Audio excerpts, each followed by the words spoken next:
ইমেইলের ব্যাপারটাতে, যে ইমেইলে অনেকেই শুধুমাত্র নাম, ঠিকানা এবং ফোন নাম্বার পাঠিয়ে ইনভাইট করতে বলেন, বা অনেকে বলেন যে তাদের ঘটনার জন্য ফোন দেওয়ার জন্য। না, আপনাকে অবশ্যই আপনার ঘটনাটি কিন্তু পাঠিয়ে দিতে হবে ইমেইলের সাথে। এনিওয়েজ, আমরা চলে যাচ্ছি আমাদের আজকের ঘটনায়। তার আগে জানিয়ে দিই যে আজকের এই এপিসোডে যদি আনফর্চুনেটলি কেউ মিস করে ফেলেন, তাহলে চিন্তার একেবারে কোনো কারণে, আপনি আবারও এপিসোডটি শুনতে পাবেন। সেই জন্য আপনাকে যেটা করতে হবে, আপনার এয়ারটেল নাম্বার থেকে ডায়াল করতে হবে 4040, সিলেক্ট করতে হবে চ্যানেল 22। তারপরে দেখবেন যে একের পর এক বিভিন্ন অপশন আপনাকে দেওয়া হচ্ছে, বিভিন্ন এপিসোড আপনাকে দেওয়া হচ্ছে এপিসোডের অপশন। আপনি যে এপিসোডটি মিস করেছেন বা যেই এপিসোডটি আপনি পুনরায় শুনতে চান, সেটা সেখান থেকে চাইলেই শুনতে পারবেন। নাও লিসনার্স ক্যান গেট দ্য ভূত এফএম টিউন, যেটা মাসুম এখন প্লে করছে। সেটা আপনি চাইলে আপনার টিউন, মাই টিউন, কলার টিউন হিসেবে সেট করে ফেলতে পারেন। সেজন্য আপনি যেটা করতে হবে, ভূত এফএম টিউন কোডটা আপনাকে মনে রাখতে হবে। The code number is 92125 and you can activate it by sending an SMS. Just type city space দিয়ে 92125 and send it to 3123. ব্যাস, এই টিউনটি আপনার হয়ে যাবে। আর আমি দেখতে পাচ্ছি অলরেডি অনেকে SMS করতে শুরু করেছেন, তবে আমি এখন SMS এ যাব না। আমি শুরুতেই চলে যাব ঘটনায়, এবং এমন একটা ঘটনায় যে ঘটনাটি আপনাদের মধ্যে থেকে কেউ একজন পাঠিয়েছেন, যিনি আজকে এখানে উপস্থিত হতে পারেননি। আমি চলে যাচ্ছি ঘটনায়। আমাকে লিখছেন যিনি, তার নাম রাশেদুল ইসলাম রাশেদ, এবং তিনি লিখছেন যে আমি একজন ছাত্র। যাই হোক, আমি সরাসরি ঘটনায় চলে আসি। মানুষ মারা যাবার পর মানুষের আত্মার কোনো ক্ষমতা থাকতে পারে বা কারো ক্ষতি করতে পারে, এটা আমি কোনোদিন মানতে পারিনি। অনেকে ভূত দেখে আর তাদের কাছ থেকে গল্প শুনে হেসে উড়িয়ে দিতাম, কিন্তু নিজে একদিন ভূত দেখবো তা আমার জানা ছিল না। এই ঘটনাটি আজ থেকে প্রায় 1.5 মাস আগের ঘটনা। রাত আনুমানিক 2টা বা 3টা হবে। সেই পরিস্থিতিতে ঘড়ি তো দূরের কথা, আমি বেঁচে আছি নাকি মারা গেছি তা বলতে পারছি না। আমি একটা বিশাল ঘরে একা থাকি। আমার ঘরে একটা বক্স খাট, সোফা সেট, টিভি, আমার কম্পিউটার, শোকেস, আরো কিছু চেয়ার ছিল। আমি খুব অলস টাইপের ছিলাম, বুঝতেই পারছেন যে কত বড় ঘর। এত বড় একটা ঘরে লাইট জ্বালিয়ে ঘুমানোর দরকার ছিল না, কারণ আমার ঘরে 4টা জানালা ছিল, আর যেগুলোর গ্লাস দিয়ে অনেক আলো আসতো। আর সেই আলোর উৎস ছিল আমার ঘরের ডান দিকের কিছু দোকানপাট, যেগুলোতে সারা রাত আলো জ্বালানো থাকতো। প্রতিদিনের মতো সেদিনও আলো বন্ধ করে ঘুমিয়ে পড়েছি। তখন ছিল ঠান্ডার রাত। হঠাৎ রাতে ঘুম ভেঙে গেল, বেশ ঠান্ডাও লাগছে। আবার ভাবলাম শরীর থেকে লেপ সরে গেছে, কিন্তু না, লেপ আমার শরীরে আছে, আর চোখ তখনও আমার আলসেমিতে বন্ধ। লেপ গায়ে আছে, কিন্তু এত ঠান্ডা লাগছে কেন? ব্যাপারটা বোঝার জন্য চোখ খুললাম, দেখি ঘরটা অনেক অন্ধকার আর থমথমে। বুঝতে পারলাম ইলেকট্রিসিটি নেই। আবার একটু একটু করে ভয় পেতে শুরু করলাম। ঘুম আসছে না, আমার মাথার চুলগুলো কেন যেন ভীষণ চুলকাচ্ছে। বিরক্ত হয়ে খুব জোরে চুলকালাম। প্রায় 10 কি 12 সেকেন্ড পর একটা শক খেয়ে গেলাম। আমার শরীরটা পুরো চমকে উঠলো, আর সাথে সাথে আমার মনে হলো যে আমার শরীরের রক্তগুলোতে যেন একটা ঢেউ বয়ে গেল, যার একটা ঢেউ গলা থেকে পা পর্যন্ত এসে আঁচড়ে পড়লো। আমি কার মাথায় হাত দিয়েছি? এই কার মাথা চুলকালাম? এ তো আমার মাথা নয়। মাথা পুরোটা ন্যাড়া, যেন মাথায় টাক বা অন্য কোনো চুল নেই। আমি মনের ভুল ভেবে আবার আমার মাথায় হাত দিলাম। এবার আমি আসলে প্রায় পাগল হয়ে গেলাম যখন আমি দেখলাম যে হ্যাঁ, মাথায় চুল বলতে কিছু নেই। আর সবচেয়ে বেশি ভয় পেলাম যখন দেখলাম আমি আমার মাথায় হাত রেখেছি, কিন্তু আমি হাতের কোনো স্পর্শ পাচ্ছি না। তার অর্থ দাঁড়াচ্ছে এই যে আমি যে মাথাটা নাড়ছি সেটা আমার মাথা নয়, আর সেটা আমার মাথার জায়গায়। আমি আর ঠিক থাকতে পারলাম না। আমি আমার গলা, কান, নাকে হাত দিয়ে বুঝলাম এটা 120 বা তার অধিক বয়সের কোনো বৃদ্ধের শরীর। এবার আমি তরতর করে থামতে লাগলাম। চিন্তা করছি চিৎকার দিয়ে এক লাফ দিয়ে উঠবো, পৃথিবীর সবকিছু ধ্বংস করে ফেলবো। আমার সাথে সব কি হচ্ছে? মনে মনে বলছি সাহস আর শক্তি হারালে চলবে না। আমার শক্তি আর সাহস পুরোটাই পানি হয়ে গেল যখন আমি সেই অদ্ভুত শব্দটা ফিল করলাম, এবং আমার শরীর পুরোটা অবশ হয়ে গেল। আমি সামান্য নড়াচড়ার সাহসটুকু হারিয়ে ফেললাম। শব্দটা ঠিক কতটা অদ্ভুত তা আমি আর বলে বোঝাতে পারবো না। তবে খুব শীতে আমাদের যেমন দাঁত যেমন কটকট করে কাঁপে, অনেকটাই এরকম শব্দ। আর শব্দটা আমার কানের কাছে শুরু হয়ে এক কানের ভেতর দিয়ে অন্য কান দিয়ে বের হয়ে যাচ্ছে। আমি আর সহ্য করতে পারছি না। এবার আমি আমার হাত দিয়ে আমার কান টিপে ধরবো, কিন্তু আমার হাত দুইটিকে আর খুঁজে পাচ্ছিলাম না। মনে হলো মানুষের হাত বলে কোনো অঙ্গ নেই, আমি হাত ছাড়াই জন্মেছি। এরপর আমি আমার শরীরের প্রতিটি অংশের ওপর নিয়ন্ত্রণ হারাতে লাগলাম। আমি বুঝতে পারছি যে আমি আস্তে আস্তে সেন্সলেস হয়ে যাচ্ছি, এবং এক সময় নোটিস করি যে আমি এখন সেন্সলেস হয়ে পড়ে গেছি। কিন্তু এটা কিভাবে সম্ভব যে সেন্সলেস অবস্থায় আমি আমার অনুভূতিগুলোকে মার্ক করেছি? তাহলে কি আমার বডিতে দুইটি আত্মা ভর করেছে, যার মাধ্যমে আমি আমাকে নিয়ন্ত্রণ করছি?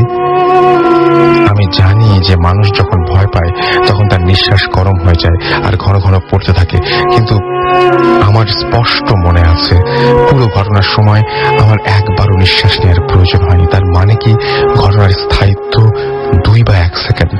আর যদি স্থায়িত্ব 2 বা 1 সেকেন্ডই হয়, তাহলে কি করে সম্ভব এত অল্প সময়ে এতগুলো ঘটনা ঘটার? নাকি আমার ওপর কোনো মৃত মানুষের আত্মা ভর করেছিল, যার নিঃশ্বাস চিরকালের জন্য বন্ধ? ভালো লাগলে ঘটনাটা পড়ে শোনাবেন। ঘটনাটি লিখেছেন রাশেদ, পীরগঞ্জ, রংপুর থেকে। আমরা ঘটনাটা পড়ে শোনালাম, আশা করছি আপনাদের ভালো লেগেছে। অলরেডি আমরা দেখছি যে আমাদের বেশ কিছু SMS চলে এসছে। আমাকে শুভ বণিক আমাদের SMS করেছেন চট্টগ্রাম থেকে, সৃষ্টি আমাদের SMS করেছেন উত্তরা থেকে, এবং তিনি তার ছোট ভাই নাহিন একসাথে শুনছেন। রুবেল আমাদের SMS করেছেন, আমাদেরকে অপু জুরাইন থেকে SMS করেছেন, এবং তিনি বলছেন যে ঘটনাটা অনেক সুন্দর। আমাদেরকে ইদ্রিস SMS করেছেন গাজীপুর থেকে, এবং তিনি বলছেন যে আই লাভ ভূত এফএম। শান্ত টঙ্গী থেকে SMS করেছেন। এছাড়াও সোহান, বাবু, মিলাস, শাহিব, তুষার, তারা সবাই আমাদের সাথে জয়েন করেছেন। নিশি মিরপুর থেকে আমাদের SMS করেছেন, কালকে তার এক্সাম, এবং আমাদেরকে SMS করেছেন আরাফাত। এই ফার্স্ট তিনি আমাদের সাথে তিনি তার বন্ধুদের রিকোয়েস্টে ভূত এফএম শুনতে বসেছেন। আশা করছি আজকে আপনার ভালো লাগবে। শেখ মোহাম্মদ লিটন আমাদের SMS করেছেন। এছাড়াও আমাদের SMS করেছেন বসন্তের কোকিল। মুক্তি আমাদের SMS করেছেন রংপুর থেকে। সবুজ ঘোষ ময়মনসিংহ থেকে SMS করেছেন। এছাড়া আমাদের SMS করেছেন তানিয়া। SMS করেছেন আমাদেরকে জয় মগবাজার থেকে। মারাজ আমাদের SMS করেছেন হৃদয় উত্তরা থেকে। এছাড়াও তিনি ভূত এফএম এর প্রশংসা করেছেন। তাসিন আমাদের SMS করেছেন, তাসিম খান, এবং আমাদের SMS করেছেন মিল্টন নরসিংদী দাসপাড়া থেকে, এবং আমাদেরকে SMS করেছেন বিজয় টঙ্গী থেকে। কবির আমাদের জিঞ্জিরা থেকে SMS করেছেন। ইমু আমাদের SMS করেছেন ফারিহা, তিথি, অনিক বিশ্বাস, আশফি সহ আরো অনেকে। সো আপনি যদি SMS করতে চান তাহলে মোবাইলের মেসেজ অপশনে গিয়ে টাইপ করুন ফুর্তি, FORTI, ফুর্তি স্পেস দিয়ে আপনার নাম, স্পেস দিয়ে আপনার মেসেজ পাঠিয়ে দিন 9840 নাম্বারে। অনেকেই দূরত্বের কারণে আসতে পারেন না, অনেকে স্টুডিওতে এসে ঘটনা শেয়ার করতে পারলেই আমরা সবচেয়ে বেশি খুশি হই। তারপরেও আমি দেখি যে অনেকেই মানে ঢাকার বাইরে থাকলে আসাটা অনেক কষ্টকর হয়ে যায়, বিশেষ করে ঢাকায় যদি আত্মীয় স্বজন না থাকে তাহলে তো প্রবলেম হয়। সো আমরা সেই অনেক ভালো ভালো ঘটনা আমরা মিস করি সেই কারণে। তো আপনারা যদি চান তাহলে কিন্তু অবশ্যই মানে চেষ্টা আমি চাইবো যে আপনাদের এই চেষ্টা অব্যাহত থাকবে যে ঢাকায় এসে বা আমাদের স্টুডিওতে এসে সরাসরি ঘটনা বলার। আর যারা আমাদের চান অডিও ক্লিপ পাঠাতে, একইভাবে কিন্তু ইমেল অ্যাড্রেস দেয়াই আছে, সেখানে আপনি আপনার অডিও ক্লিপটি পাঠিয়ে দিতে পারেন, আপনার ঘটনাটি রেকর্ড করে সেটি আমাদের পাঠিয়ে দিতে পারেন। তো আমাদের একটা মানে অসাধ্য সাধন করেছেন, আমাদের সাথে জয়েন করেছেন এমনই একজন যিনি আমাদের আজকে ঢাকায় এসে পৌঁছেছেন চিটাগং থেকে, এবং তিনি চিটাগং থেকে সরাসরি আমাদের এখানে জয়েন করেছেন। আমরা তার কাছে প্রথমে তার পরিচয় জানতে চাইবো এবং তারপরে শুনবো তার ঘটনাটি। আপনার নামটা একটু বলবেন। হ্যালো অল লিসনার, আমি চিটাগং থেকে রাহাত এসেছি। ওকে, আপনার প্রথম ঘটনাটি তাহলে আমরা শুনি। প্রথম রাসেল ভাই যে ফাদারের বাসার যেটা, তো ঘটনাটা হচ্ছে আজকে থেকে তিন বছর আগের। তো আমার মামার এঙ্গেজমেন্ট হবে ঢাকায়, আমরা ফ্যামিলির সবাই চিটাগাঙে থাকা হয়। তো ঢাকা থেকে আবার কিছুদিন আগেই আমার বড় ভাই আবার গিয়েছিল। তো যেহেতু আসা হবে ঢাকায়, তো বড় ভাই আবার বাবা, তারপর বড় আপু, মা এদেরকে নিয়ে ঢাকায় চলে আসে এঙ্গেজমেন্টের প্রোগ্রামটা অ্যাটেন্ড করার জন্য। তো আমি আর কি একটা দিন পরে আসবো আমার কিছু কাজের জন্য, মানে ওই পরের দিন সকালে আসলে আমি আবার আসবো। তো তারা আর কি চলে যায়, আমি আবার তাদেরকে গাড়িতে তুলে দেই আমার বাসার পার্কিং থেকে। তো তখন হয়তো রাত 11টা 11:30 বাজবে, তারা চলে যায় বাসা থেকে। তো তারপরে বাসায় ছিলাম, আমার বাসায় আবার আমার আম্মুকে হেল্প করার জন্য একজন ছিল বাড়ির পাশে, আমরা ফুফু ডাকি। তো উনি আর আমি ছিলাম। তো আমি রাতে আবার মানে তারা চলে যাওয়ার পরে খাওয়া দাওয়া করে মানে টিভি দেখছি, ঘুম আসতেছে না এমন, বা এত তাড়াতাড়ি ঘুমও হয় না আমার। তো সেদিনকে হঠাৎ করে যেন মানে ঘুম চলে আসছে, ঘুমাই গেলাম। তো ঘুমাতে হঠাৎ করে যে মানে তারপরেই ঘুমের থেকে হঠাৎ করে মানে আমার বাবার ডাকে ঘুম ভাঙলো যে কিরে তুই এখনো ঘুমাচ্ছিস, সবাই রেডি হয়ে গেছে, তোর জন্যই তো বসে আসছে, তুই ঘুমের থেকে ওঠ, ফ্রেশ হ, তারপর তো চলে যাব, তোর মামার বিয়েতে অ্যাটেন্ড করতে হবে না, এঙ্গেজমেন্টের প্রোগ্রাম সামনে। তো আমি ঘুমের মধ্যে উঠবো কি উঠবো না এভাবে করতে করতে হঠাৎ করে দেখতেছি যে আমার হাত ধরে। রাসেল ভাই, দেখা যায় কি আপনাকে যদি ঘুমের মানে স্বপ্ন দেখেন তাহলে টাচ যদি কেউ করে বা আপনাকে ধরতেছে সেটা একরকমের ফিল পাওয়া যায়, আর যদি সরাসরি কেউ টাচ করে সেটা কিন্তু একটু বোঝা যায়। তো সে আমাকে হাত ধরে টেনে উঠাইলো সোফা পর্যন্ত, টেনে সোফাতে বসে গেলাম। তো বসে যে হঠাৎ করে খেয়াল হইলো যে আমি তো আমার বাবা মা মানে পরিবারের যারা ছিল সবাইকেই 11টা 11:30টার দিকে তুলে দিয়ে আসছি, তাহলে কে আসলো। তো আর কিছু ভেবে ওঠার আগেই মানে যতটুকু পারছি তখন ঘুম চোখে বা শক্তি যতটুকু ছিল ততটুকু দিয়ে মানে হাতটা ঝাড়ি মেরে চেষ্টা করলাম যে তার হাত থেকে আগে ছুটে নেই, তারপরে দেখা যায় কি করতে পারি। তো যতটুকু শক্তি ছিল ততটুকু শক্তি দিয়ে ঝাড়ি দিলাম, আর তারপরে নিতান্তই মানে ওটা যে হাতটা ছিল সে তার দেখাটা আর পাইলাম না। তো এরপরে উঠলাম, ঘুমের থেকে উঠে সমস্ত বাসা চেক করে দেখলাম যে এমন কোনো কিছু আছে কিনা, বা আসলে তারা কি আবার ব্যাক করে চলে আসলো কিনা, বা ওরকম আর কোনো কিছুই দেখলাম না। আর যেটা যদি এটা স্বপ্নে দেখে থাকি তাহলে এই যে রাসেল ভাই বললাম যে স্বপ্নের ফিল কিন্তু একরকম আর বাস্তব ফিলটা আরেক রকম পাওয়াই যায়। তো এমন কোনো মানে সন্দেহ ছিল না যে ওটা আসলে স্বপ্ন ছিল। ওকে, সো এই ছিল আপনার ঘটনা। আপনাকে অনেক অনেক ধন্যবাদ আপনার ঘটনার জন্য। আমরা পরবর্তীতে আরো একটি ঘটনা আছে, সেই ঘটনায় যাব। এন্ড এর মাঝখানে আরো বেশ কিছু SMS চলে এসছে। আমি দেখতে পাচ্ছি মনিরুল আমাদের বকশীবাজার থেকে SMS করেছেন। তারা 3 ফ্রেন্ড একসাথে ভূত FM শুনছেন। রাকিব আমাদের SMS করেছেন এবং তিনি বলছেন যে গতকাল বইমেলা থেকে তিনি ভূত FM এর বই কিনছেন। আচ্ছা, ভালো কথা, আমার মনে পড়ে গেল।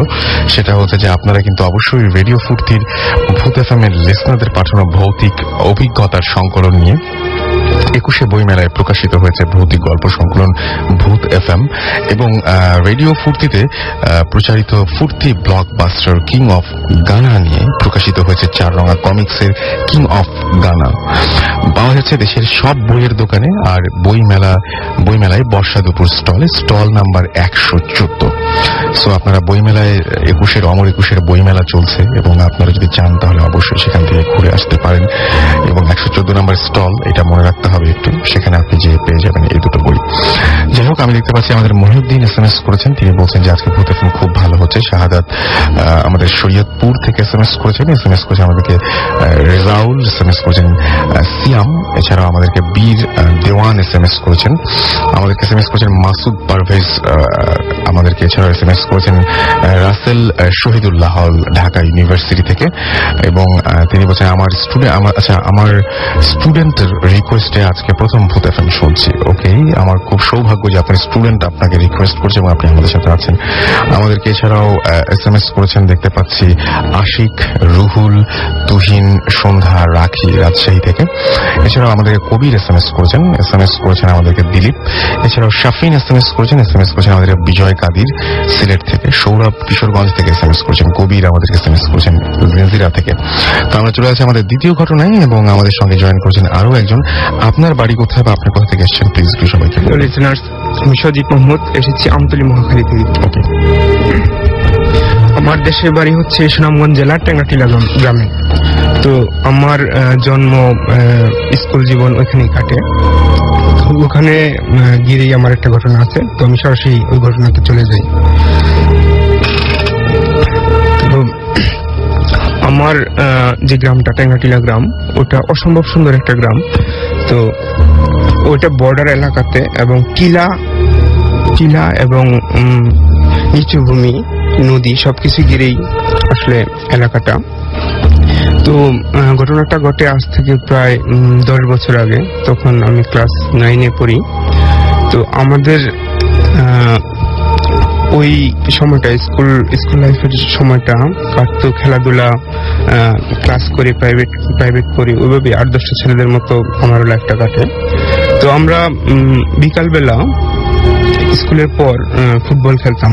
সেটা ছিল আমাদের মানে নিত্যকার ঘটনা, নিত্যদিনের অভ্যাসের মতো। তো আমাদের ক্লাসে ছিল রনি জনি নামে 2 ভাই। তো তারা আবার পিঠাপিঠি ভাই, রনি বড় জনি ছোট। তো তাদের বয়সের ডিফারেন্স 1-2 বছরের বেশি হবে না। তো 2 ভাই আমাদের সাথেই পড়তো। আমার 2 ভাইয়ের বাসাও ছিল আমাদের বাসা থেকে খুব কাছাকাছি। তো একসাথেই খেলা হইতো। তো আমাদের পাড়াতে ফুটবল বলতে রনি জনির যে ফুটবলটা ওইটাই ছিল। তো একসাথে রনি জনির সাথে আমরা আর যারা ফ্রেন্ডস আছি সবাই মিলে বিকালে খেলতাম। তো জনি তো ছোট, তো একদিন হঠাৎ করে জনি মারা যায়। জনির মারা যাওয়ার ঘটনাটাও খুব অদ্ভুত। তো আমাদের গ্রামে একটা নদী আছে, নদীটার নাম হচ্ছে খাসিয়ামারা। ওই নদীর ঘাটে খুব সম্ভবত ওই দিন ছিল শুক্রবার। তো ভর দুপুরে ও একদিন গোসল করতে যায়। তো গোসল করতে গিয়ে আর ফিরে আসেনি। তো ওর লাশ পাওয়া যায় অনেক দূরে নদী থেকে। তো এমন না যে ও সাঁতার পারতো না, ও আমাদের সাথে সাঁতার কাটতো, বেশ ভালোই সাঁতার কাটতো, কিন্তু ওর শরীরেও কোনো ক্ষত চিহ্ন ছিল না। বাট ওর লাশটা নদীতেও স্রোত ছিল না, কিন্তু ওর লাশ ছিল নদীর ঘাট থেকে অনেক দূরে। তো ওইটা আসলে রহস্যাবৃত্তি রয়ে যায় যে কেন মারা গেল বা কি, ওটা জানা যায়নি। আবার জনির কবরটাও দেওয়া হয় পরবর্তীতে। আমরা যে আমরা খেলাধুলা করতাম যে মাঠটা ছিল উঁচু একটা জায়গাতে, তো ওর পাশেই। তো আমরা ওই ঘটনা, তো আমাদের এক ফ্রেন্ড মারা গেল, ওইটা নিয়ে তো ভীষণ রকম মানসিকভাবে বিপর্যস্ত ছিলাম। তার উপর আবার যেই মাঠে খেলতাম ঠিক এর পাশেই কবর। তো আমরা খুব ভয় পাই বিষয়টা নিয়ে। তো আমরা ভাবি যে ওই মাঠটা বাদ দিয়ে আমরা অন্য আরেকটা মাঠ সিলেক্ট করি যে ওখানে আমরা খেলবো। জনির কবর যে মাঠটা ওটা আমরা যথারীতি বাদ দিলাম, আরেকটা নিচু আরেকটা মাঠে গিয়ে খেলা শুরু করলাম। তো জনিকে বাদ দিয়েই জনির বড় ভাই যে রনি, তো ওরা আর অন্য ফ্রেন্ডরা মিলে খেলতাম প্রতিদিন। তো একটা সময় হয় কি, আমাদের তো নিচু এলাকাগুলি বর্ষার কারণে ফ্লাডেড হয়ে যায়। তো বন্যা হয়ে গেলে তখন আর নিচু এলাকাগুলি খেলার মতো উপযোগী থাকে না। তো এমনই ঘটনা ঘটে, প্রায় 6-7 মাস পরে নিচু এলাকাতে বর্ষা আসে আর ফ্লাডেড হয়ে যায়। বন্যার কারণে আমরা নিচু এলাকাতে আর খেলতে পারি নাই। তো আমরা আবার ভাবলাম যে ওই আগের জায়গাতেই ফিরে যাব, উঁচু এলাকাতে যেখানে জনির কবরটা আছে ওর পাশে। তো কিছুদিন কেটে যাওয়ার পর জিনিসটা আমাদের কাছে হালকা হয়ে যায়। তো প্রথম খেলা শুরু হয় যথারীতি। তারপর হঠাৎ করে রনি, যে জনির বড় ভাই, তো আমাদের সাথে খেলতেছিল। তো ওর স্বভাব হচ্ছে খুব, আমাদের নর্মালি পাস দিত না, খুব জোরে জোরে কিক দিত। তো খেলার এক পর্যায়ে জোরে একটা কিক দেয়। কিক দেওয়াতে ফুটবলটা একদম আমাদের চোখের সামনে কবরের ভিতর চলে যায়, জনির কবরের ভিতর। তো আমরা তো খুবই ভয় পাই যে এখন ফুটবল মাত্র একটা, খেলার তো আর নাই। তো ওটা আনতে যাব ওই সাহসটাও আমাদের নাই, বয়স আমাদের খুবই কম। তো আমরা একে অপরকে বলছি এই তুই যা। তো রনি বলতেছে যে আমাকে যাওয়ার জন্য, আমি বলতেছি আরেকজনকে যাওয়ার জন্য। তো কে বলটা কবরের ভিতর থেকে কে তুলবে ওইটা আসলে সাহস হচ্ছিল না। তো এমন কনফিউজড নিয়েই দাঁড়াইছিলাম। তো কবর দিকে তাকাই আমরা দাঁড়াইছিলাম, তখনই খুব অদ্ভুত এক ঘটনা ঘটে। তো তাকায় আসি, ঠিক দেখলাম কবরের ভিতর থেকে অনেকটা ফুটবল থ্রো করার মতো যেভাবে আসে ঠিক ওইভাবে আমাদের দিকে আসতেছে। তো আমরা তো ওই ঘটনায় ভীষণ ভয় পাই আর দৌড়ে মাঠ থেকে চলে গেলাম চিৎকার করতে করতে। তো আমরা দেখলাম ফুটবলটা 3টা ড্রপ খেয়ে একদম মাঠটার মাঝখানে এসে স্থির হয়ে বসে আছে। তো যাই হোক, এখন বড়দেরই এই ঘটনা জানাই যে এমন ঘটনা ঘটে গেছে ভয়ঙ্কর, কবর থেকে বলটা থ্রো করে আসছে। তো কেউ বিশ্বাস করে না, সবাই হাসাহাসি করতে থাকে। তো আরেক বড় ভাই রাস্তার মধ্যে পাই, আমরা ডিটেলস বললাম যে এমন ঘটনা ঘটে গেছে, অদ্ভুত, কবরের ভিতর থেকে বলটা থ্রো এর মতো করে আমাদের দিকে আসছে। তো উনি হেল্প করেন, উনি কবির ভাই ছিল, তো খুব সাহসী, আমাদের চেয়ে বয়সে অনেক বড়।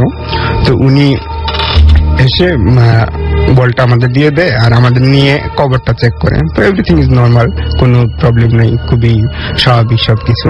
তো আমরা এই ঘটনাও খুব ভয় পাই। তো আমরা ডিসিশন নিলাম যে ওখানে না থেকে আমরা আবার নিচু জায়গাতে চলে যাব যখন বর্ষার পানি শেষ হয়ে যায়। তো মাস দেড়েক পর নিচু এলাকাগুলিতে আবার শুকায় যায়, বর্ষার পানি চলে যায়। তো আমরা ভাবলাম ওখানেই খেলবো। তো এর ভিতর রনি অদ্ভুত ঘটনা আমাদের জানায় যে ওর যে ফুটবলটা ছিল, ওই ফুটবলটা যে রুমে রনি ঘুমাতো, তো ওর পাশে রাখা ছিল। ওটা কেউ খেললে যেমন শব্দ হয় ঠিক ওই ধরনের ফুটবলের ধুপ ধুপ ধুপ এমন শব্দ হচ্ছিল। তো আবার দরজা খুলে দেখা যায় সবকিছুই নর্মাল, ফুটবল কোনো নড়তেছে না। তো আবার বেডের নিচে যদি বল রাখা হয়তো, তো গভীর রাত্রে বেডটা উপর দিক থেকে ড্রপ খেলে যেমন হতো এমন শব্দ হয়। তো হাউএভার তো মাসখানেক পর আমরা নিচু জমিতে যখন বর্ষার পানি চলে যায় তো ওখানে খেলতে নামি।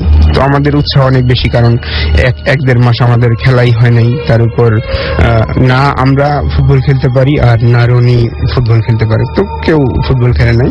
তো যাই হোক, তো খুব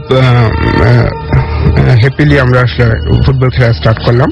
তো তখন রনি সবসময় করে কি, ফুটবলটা নিয়ে জোরে কিক মারে।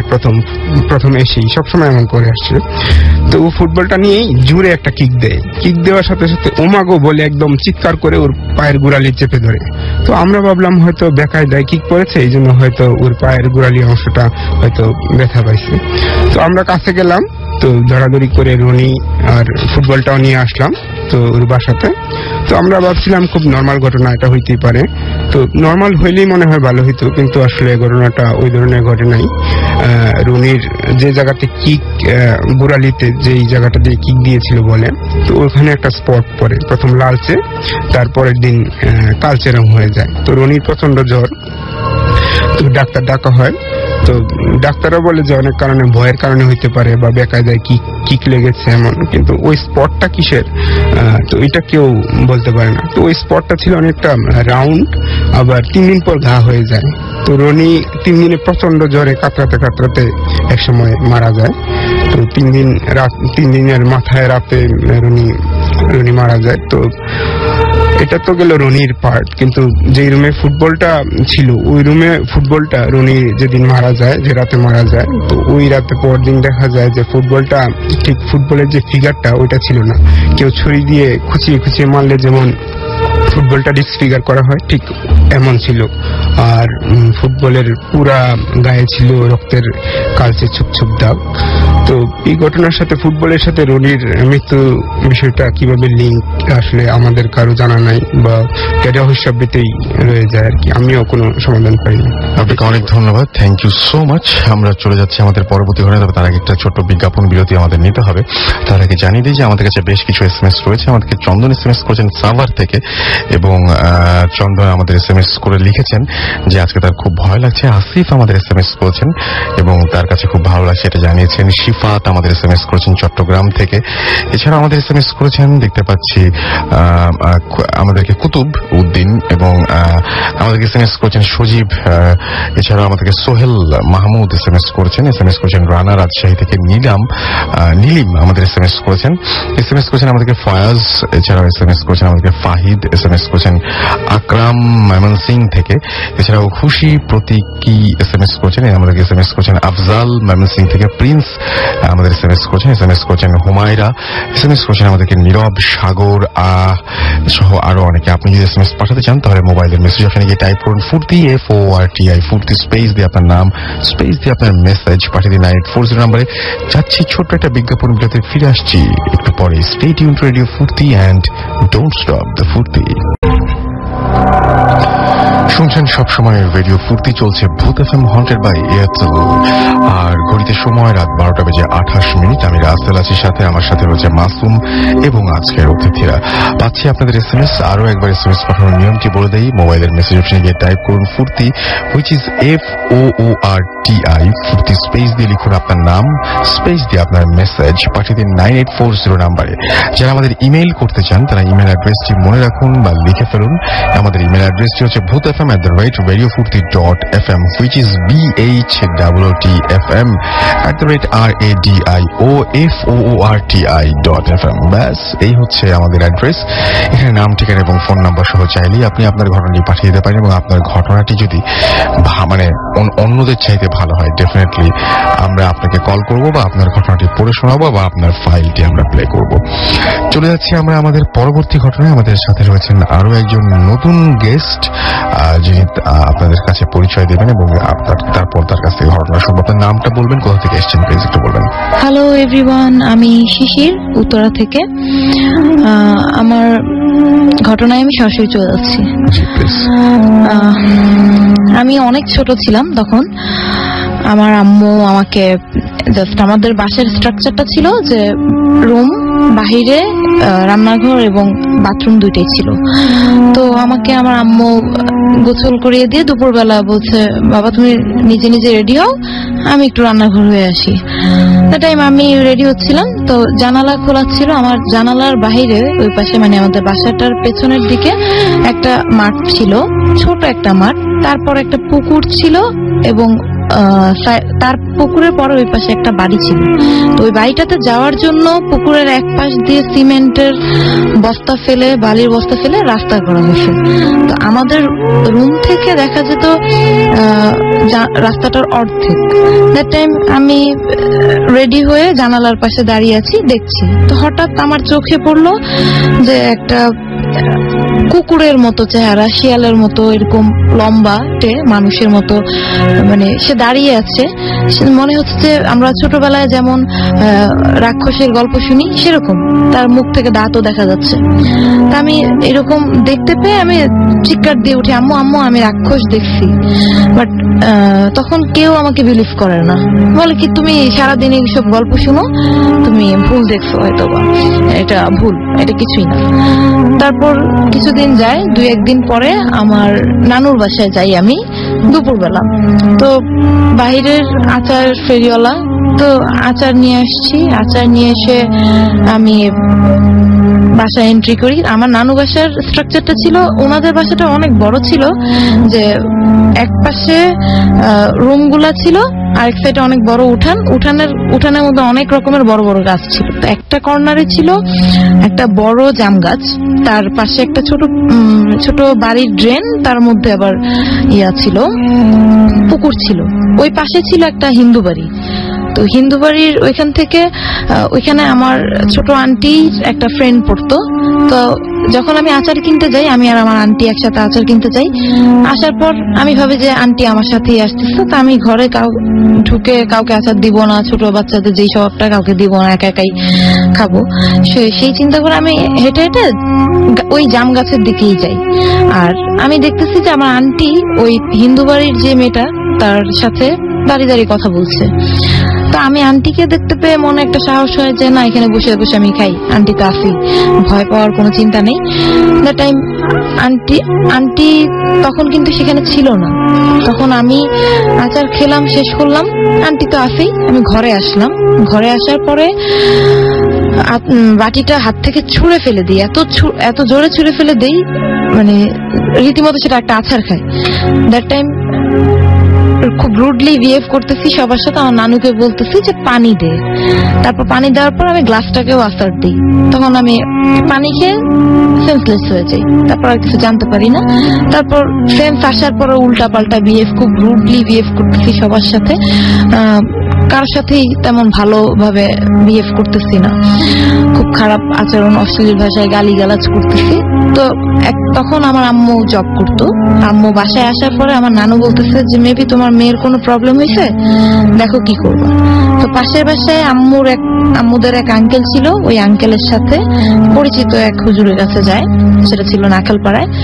আসার পর হুজুর বলল, মানে আম্মু কিন্তু জানতো না যে আমি ওইখানে গাছের নিচে বসে বসে আচার খেয়েছিলাম বা কিছু এরকম, আম্মু কিছুই জানতো না। হুজুরকেও সেভাবে বলা হয়নি, হুজুরকে জাস্ট বলা হয়েছে যে সে দুপুর থেকে উল্টাপাল্টা আচরণ করতেছে কেন। হুজুর বসেছে, হুজুরের সামনে একটা পর্দা দেওয়া ছিল, হুজুরকে দেখা যাচ্ছিল। হুজুর এখান থেকে ভিতর থেকে বলছে সে দুপুরবেলা চুল টুল ছেড়ে সে খালি গায়ে বসে বসে আচার খাচ্ছিল জাম গাছের নিচে। হ্যাঁ, তখন তাকে খুব ভালো লাগছিল, এর জন্যই তাকে ধরছে।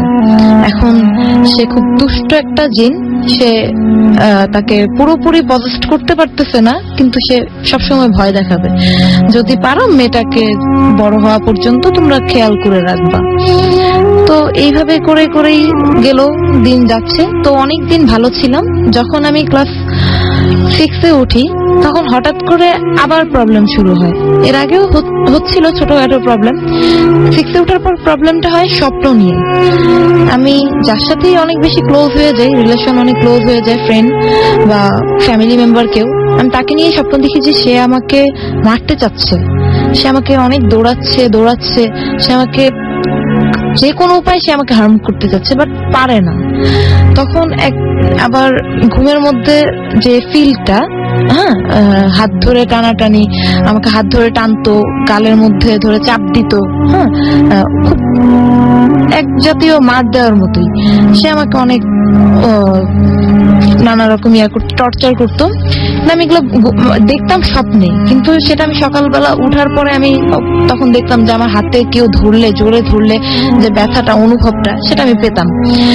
তারপর ক্লাস 6-এ এরকম সমস্যা হওয়ার পরে, এরকম যাওয়ার পর ক্লাস 8-এ একবার, সেটা আরেকটা কাহিনী ছিল যে আমার খালার একটা প্রবলেম ছিল। সেই খালাকে যেই হুজুরকে দেখানো হয়েছিল, আমার হুজুরের কাছে নিয়ে যাওয়া হয়।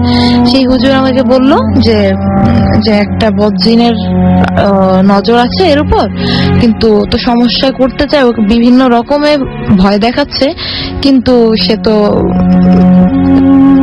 নানা রকম ভাবে ভয় পাচ্ছে, তোমরা তাকে সাবধানে রেখো। তো হুজুরের ট্রিটমেন্টে কিছুদিন ভালো থাকি। তারপর আবার এসএসসি পরীক্ষা শেষ হওয়ার পরে আবার শুরু হয় নতুন করে কাহিনী। তখন আমরা হঠাৎ আগে যে বাসাটায় ছিলাম সে বাসাটা চেঞ্জ করে নতুন একটা বাসায় আসছি। সে বাসায় আসার পরে আমি একদিন শীতের রাত শুয়ে ঘুমাইনি অনেক রাত, আমার বাসায় কেউ ছিল না। হ্যাঁ, তো আমি বাসার সব দরজা জানালা লক করে আমি লেপের নিচে শুয়ে আছি। তা আমরা কয়েকজন ফ্রেন্ড মিলে কনফারেন্সে কথা বলছিলাম, আড্ডা দিচ্ছিলাম। দ্যাট টাইম পুরোপুরি কনসিয়াস ছিলাম, কিন্তু আমি যে ঘুম আসছিল বা এই ধরনের কোনো কিছুই ঘটেনি। হঠাৎ করে আমার বাসার বারান্দার ভিতর থেকে এবং দরজার উপাস থেকে, মানে ব্যাপারটা এমন হয়েছিল যে বারান্দার ভিতরেই ছিল, সেখান থেকে আমার মা আমাকে ডাকছে যে দরজা খুলো, বলছে দরজা খুলো। তখন আমি খুব ভয় পেয়ে যাই।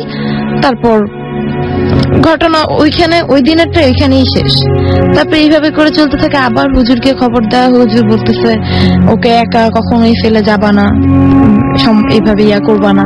কিন্তু একা একটা মেয়েকে বা একটা ছেলেকে কখনোই ওইভাবে চেক দিয়ে রাখা সম্ভব হয় না। রাতের বেলা বিভিন্ন ভাবে ঘুমানোর সময় তো স্বপ্নের মধ্যেও তো আর ওইটা চেক দেওয়ার কোনো সম্ভাবনা থাকে না।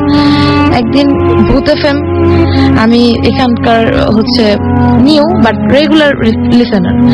তারপর একদিন আমি যখন ভূত এফএম শুরু করলাম, থার্ড ডেতে হঠাৎ করে আমার বাড়ির জানালায় ঢিল ছোড়ার শব্দ পেলাম।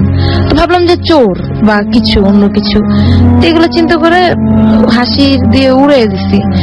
জাস্ট আমাদের যে ভূত এফএমে চট্টগ্রামের ফয়েজ লেকের যে কাহিনীটা হয়েছিল, তার পরের এপিসোডে এমন একটা ঘটনা ঘটলো। আমি ভূত এফএম শেষ করে জাস্ট শুবো, ফ্রেশ হব, এর জন্য খাট থেকে উঠে লাইট অন করব। তো খাট থেকে উঠে লাইট অন করা মাত্র এই পর্যন্ত যাওয়ার আগ পর্যন্ত আমি চোখ পড়লো দরজার পর্দার উপর। এখন বাহির থেকে আলো হালকা হালকা আসে, পর্দার উপর অর্ধেক একটা ছায়া দেখা যাচ্ছিল, সেটা হিউম্যান ফিগারের মতোই। তো সেখানে এত ছায়াটা এমন যে 2-4 সেকেন্ডের মধ্যে সেটা একটু নড়ে উঠলো আর বলতেছে, কেমন নাক ডাকার মতো গুংরানি শব্দ করে বললো, কেমন অস্পষ্ট বাংলা ভাষায় সে বলতেছে, আর শুনবি? সে আমাকে রীতিমতো ধমকিয়ে বলতেছে, আর শুনবি? ভূতে ফেমার শুনবি? মানে এটাই বুঝালো যে ভূতে ফেমার শুনবো কি। আমি তখন নির্বাক হয়ে গেলাম, আর কিছুই বলার মতো সাহস ছিল না, বা চিৎকার দিব সেই সাহসটা আমার মধ্যে ছিল না। আমি তখনই সেন্সলেস হয়ে খাটের উপরেই পড়ে থাকি। তারপর সকাল ফজরের আজানের জাস্ট কিছুক্ষণ পরে হালকা হালকা সকাল হচ্ছে, তখন আমি দেখি যে আমি আমার খাটের নিচে ওয়ার্ড্রোবের সামনে যে একটা ছোট চিপার মতো হয়ে গেছে, ওইটুকুর মধ্যে আমি পড়ে আছি। যেটা আমি আগে বলেছিলাম যে আমাকে হাতে ধরে টানে, যে বলে যে আমাকে যাওয়ার জন্য, তার সাথে নেওয়ার জন্য চেষ্টা করে, তখন আমি দেখছি যে আমি পড়ে আছি। এই ছিল আমার ঘটনা। ওকে, থ্যাংক ইউ সো মাচ আপনার ঘটনার জন্য, আপনাকে অনেক ধন্যবাদ। আমরা চলে যাব আমাদের পরবর্তী ঘটনায়, তবে তার আগে আমার কাছে বেশ কিছু SMS রয়েছে। সাদ্দাম আমাদের লিখেছেন যে তিনি লিখেছেন যে ব্রাহ্মণবাড়িয়া থেকে রাসেল ভাই, আমরা 4 জন পুলিশ মিলে শুনছি। ওকে, আকাশ আমাদের কিশোরগঞ্জ থেকে লিখেছেন যে আজকের ভূত এফএম আমার অনেক ভালো লাগছে। আমি ও আমার বাবা শুনছি আমার। আচ্ছা, এবং তিনি হচ্ছে রিকোয়েস্ট করছেন পিয়ালকে, আচ্ছা, তিনি এফএম শুনতে, মানে ভূত এফএম শুনতে আর কি। রানা ধানমন্ডি থেকে লিখেছেন যে একা খুব ভয় লাগছে তার। বিজিত আমাদের লিখেছেন সুনামগঞ্জের বন্ধুর গল্পটা অনেক ভালো লেগেছে। দেব আমাদের মহাখালী থেকে লিখেছেন যে এই মাত্র আমি একটা অদ্ভুত ঘটনা ফিল করলাম। আমি হেডফোনে ভূত এফএম শুনছি, মাঝে আমি একটা অন্য একটা সাউন্ড তিনি শুনেছেন আর কি। যাই হোক, ন্যান্সি আমাদের এসএমএস করেছেন আমাদেরকে। এছাড়াও দেখতে পাচ্ছেন নাদিম মোহাম্মদপুর থেকে, এবং আমাদেরকে এসএমএস করছেন। আচ্ছা, তিনি বলছেন যে একটু ঘটনাটা শুনে তিনি বলছেন যে ভূত এফএম শোনা তো রিস্কি হয়ে গেল। ওকে, আমাদেরকে হুমায়রা এসএমএস করেছেন যশোর থেকে, এবং আমাদেরকে এসএমএস করেছেন অপু, আমাদেরকে এসএমএস করেছেন দেখতে পাচ্ছি মিজান লালপুর নাটোর থেকে, তিনি লিখেছেন আই লাভ ভূত এফএম।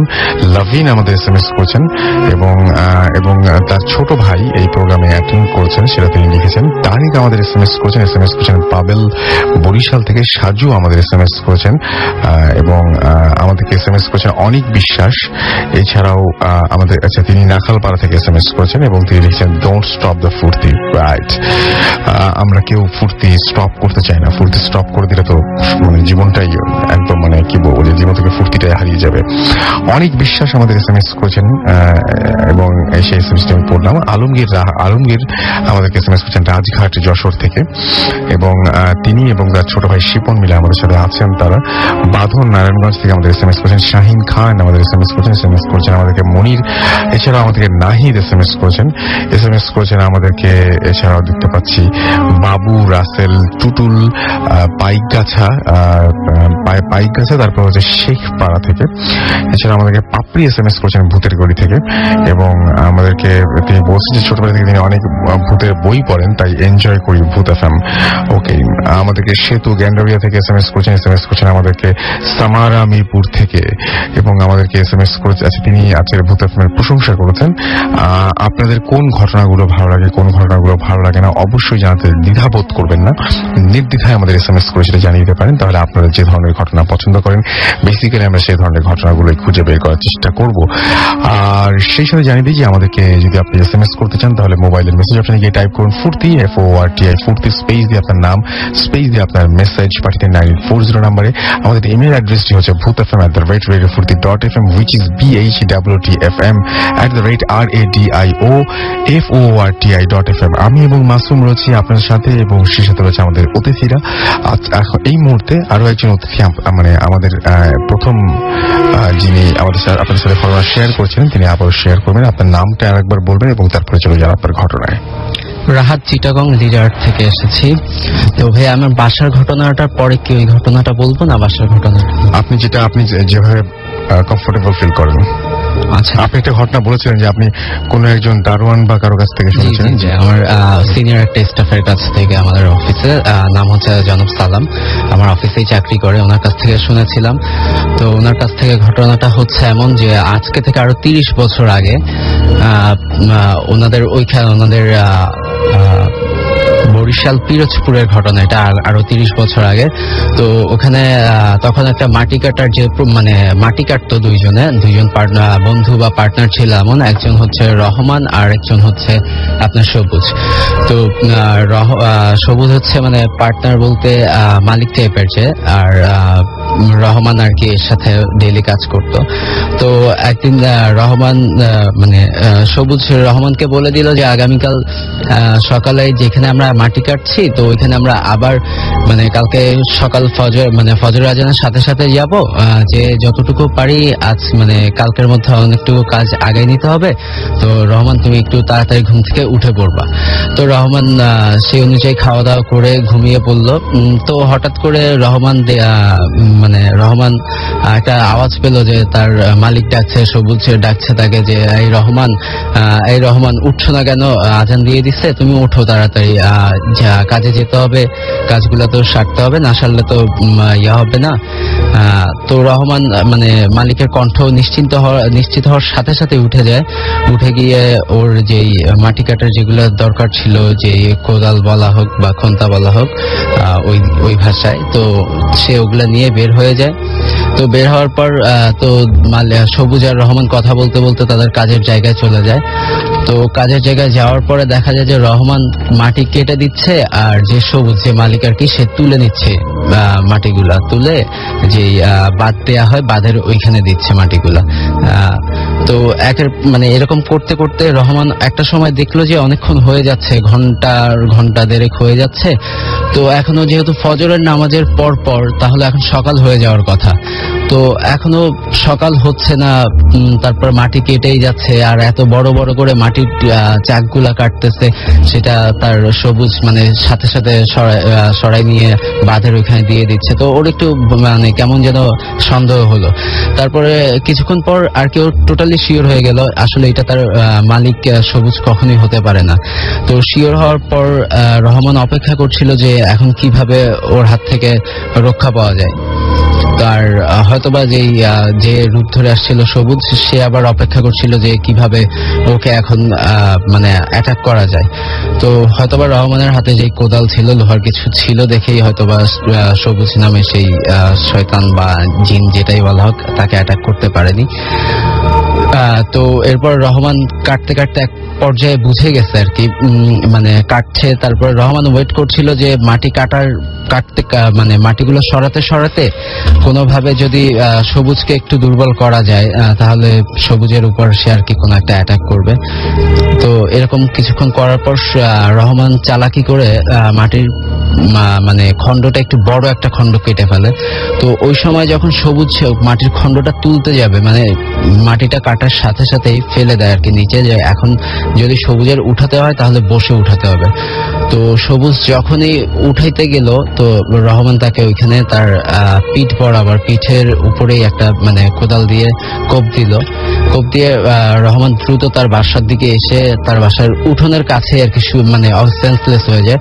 পরে সকালে আসলে যখনই সকালটা হয় ফজরের সময় সবুজ মানে যেই মালিক আসলে সেই অরিজিনাল মালিকটা আসার পর রহমানকে ডাকার পর রহমান সবুজকে সবকিছু বলে যে এরকম গত রাতের ঘটনাটা এরকম হয়েছে, মানে আপনি এসেছিলেন। তো তারপর সবুজ সবকিছু শুনে মানে দেখতে যায় যে জায়গাটা আসলে কি হয়েছে।